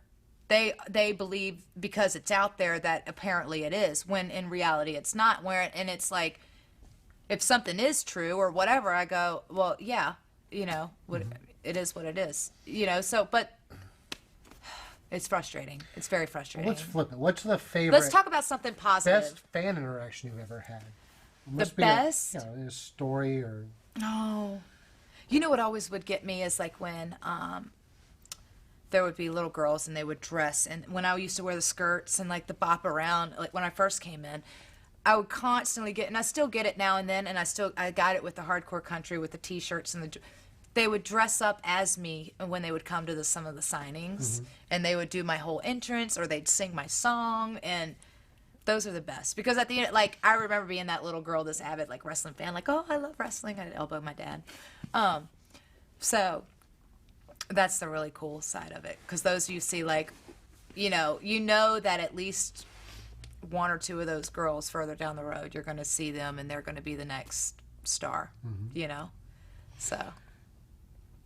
Anybody that you never got a chance to work that you would like to wrestle? Wow.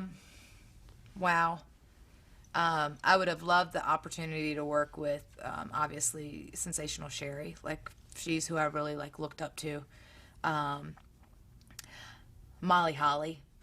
I would have loved to work with her. I never really worked with Molly, no. I worked out with her in the ring, like, practice-wise, but never, like, anything within that. Yeah, I'm trying to think of who else. I never really worked with Jacqueline that much, I've been really fortunate to work with a lot of the girls that I have, and I think it's hard to go back and say like, oh, there's so many people that I wanted to. If there's one other person that I can say that I truly wish that we had had a chance to do something really special on TV, it would be Serena, and that's just because she has, such a special place in my heart, and I'm particularly biased, I think, because I think she's incredible, and I remember when she first came into wrestling, when she first started training at OVW, and I was still there, and you see so much of yourself sometimes in people, or that same passion and that same love, that you can't help but just automatically be on their team, know? All right, I'm going to come down to one final question. I'm choosing between 3 or 4 here that I'm going to pass up on. All right, this one. Seems like it'd be a philosophical question. Oh, philosophical. If Mickie James could sit down with the Mickie who was about to start her career, what advice would you give her? Oh, God. I guess I would say to, there's going to be more lows than there are highs, but all those, like the moment of making it will make it all worthwhile, and to never doubt yourself, and to always believe in yourself, and to continue to fight. And the one thing that I would probably, hopefully, ingrain in her, which, obviously, like, it's hard to say this because all these moments, like, throughout the tenure of my career is all molded me as a performer and as a person, but if there's one thing that I could like hopefully bestow on her, it's like to not let other people's opinions of you and expectations of you affect your own expectations of yourself and your opinions of yourself.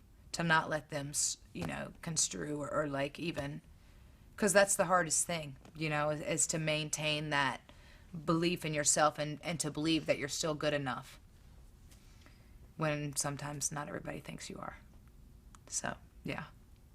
I think that's a great way to close. And you think so? I appreciate after years and years and years, you've finally given us this full access to your career and being. Well, thank you. I know your fans there are a few people that I genuinely would say have a core set of fans that, I mean, they just go crazy over them, and you are one of those select people. Aw.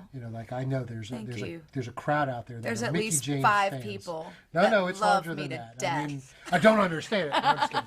But you definitely have a following, and it's because you've always been great with the fans, and you've always treated fans with respect, and you've always been honest with them, and we appreciate the time that you gave today. Well, you know what? It's one of those things of like, I do recognize the fact that I wouldn't be able to live the dream that I love and do what I do on a daily basis if it wasn't for them. So try to be giving and loving, but I'm grateful for sure. And I'm grateful for you. Awesome, Mickie. Thank you Thank again you. so much.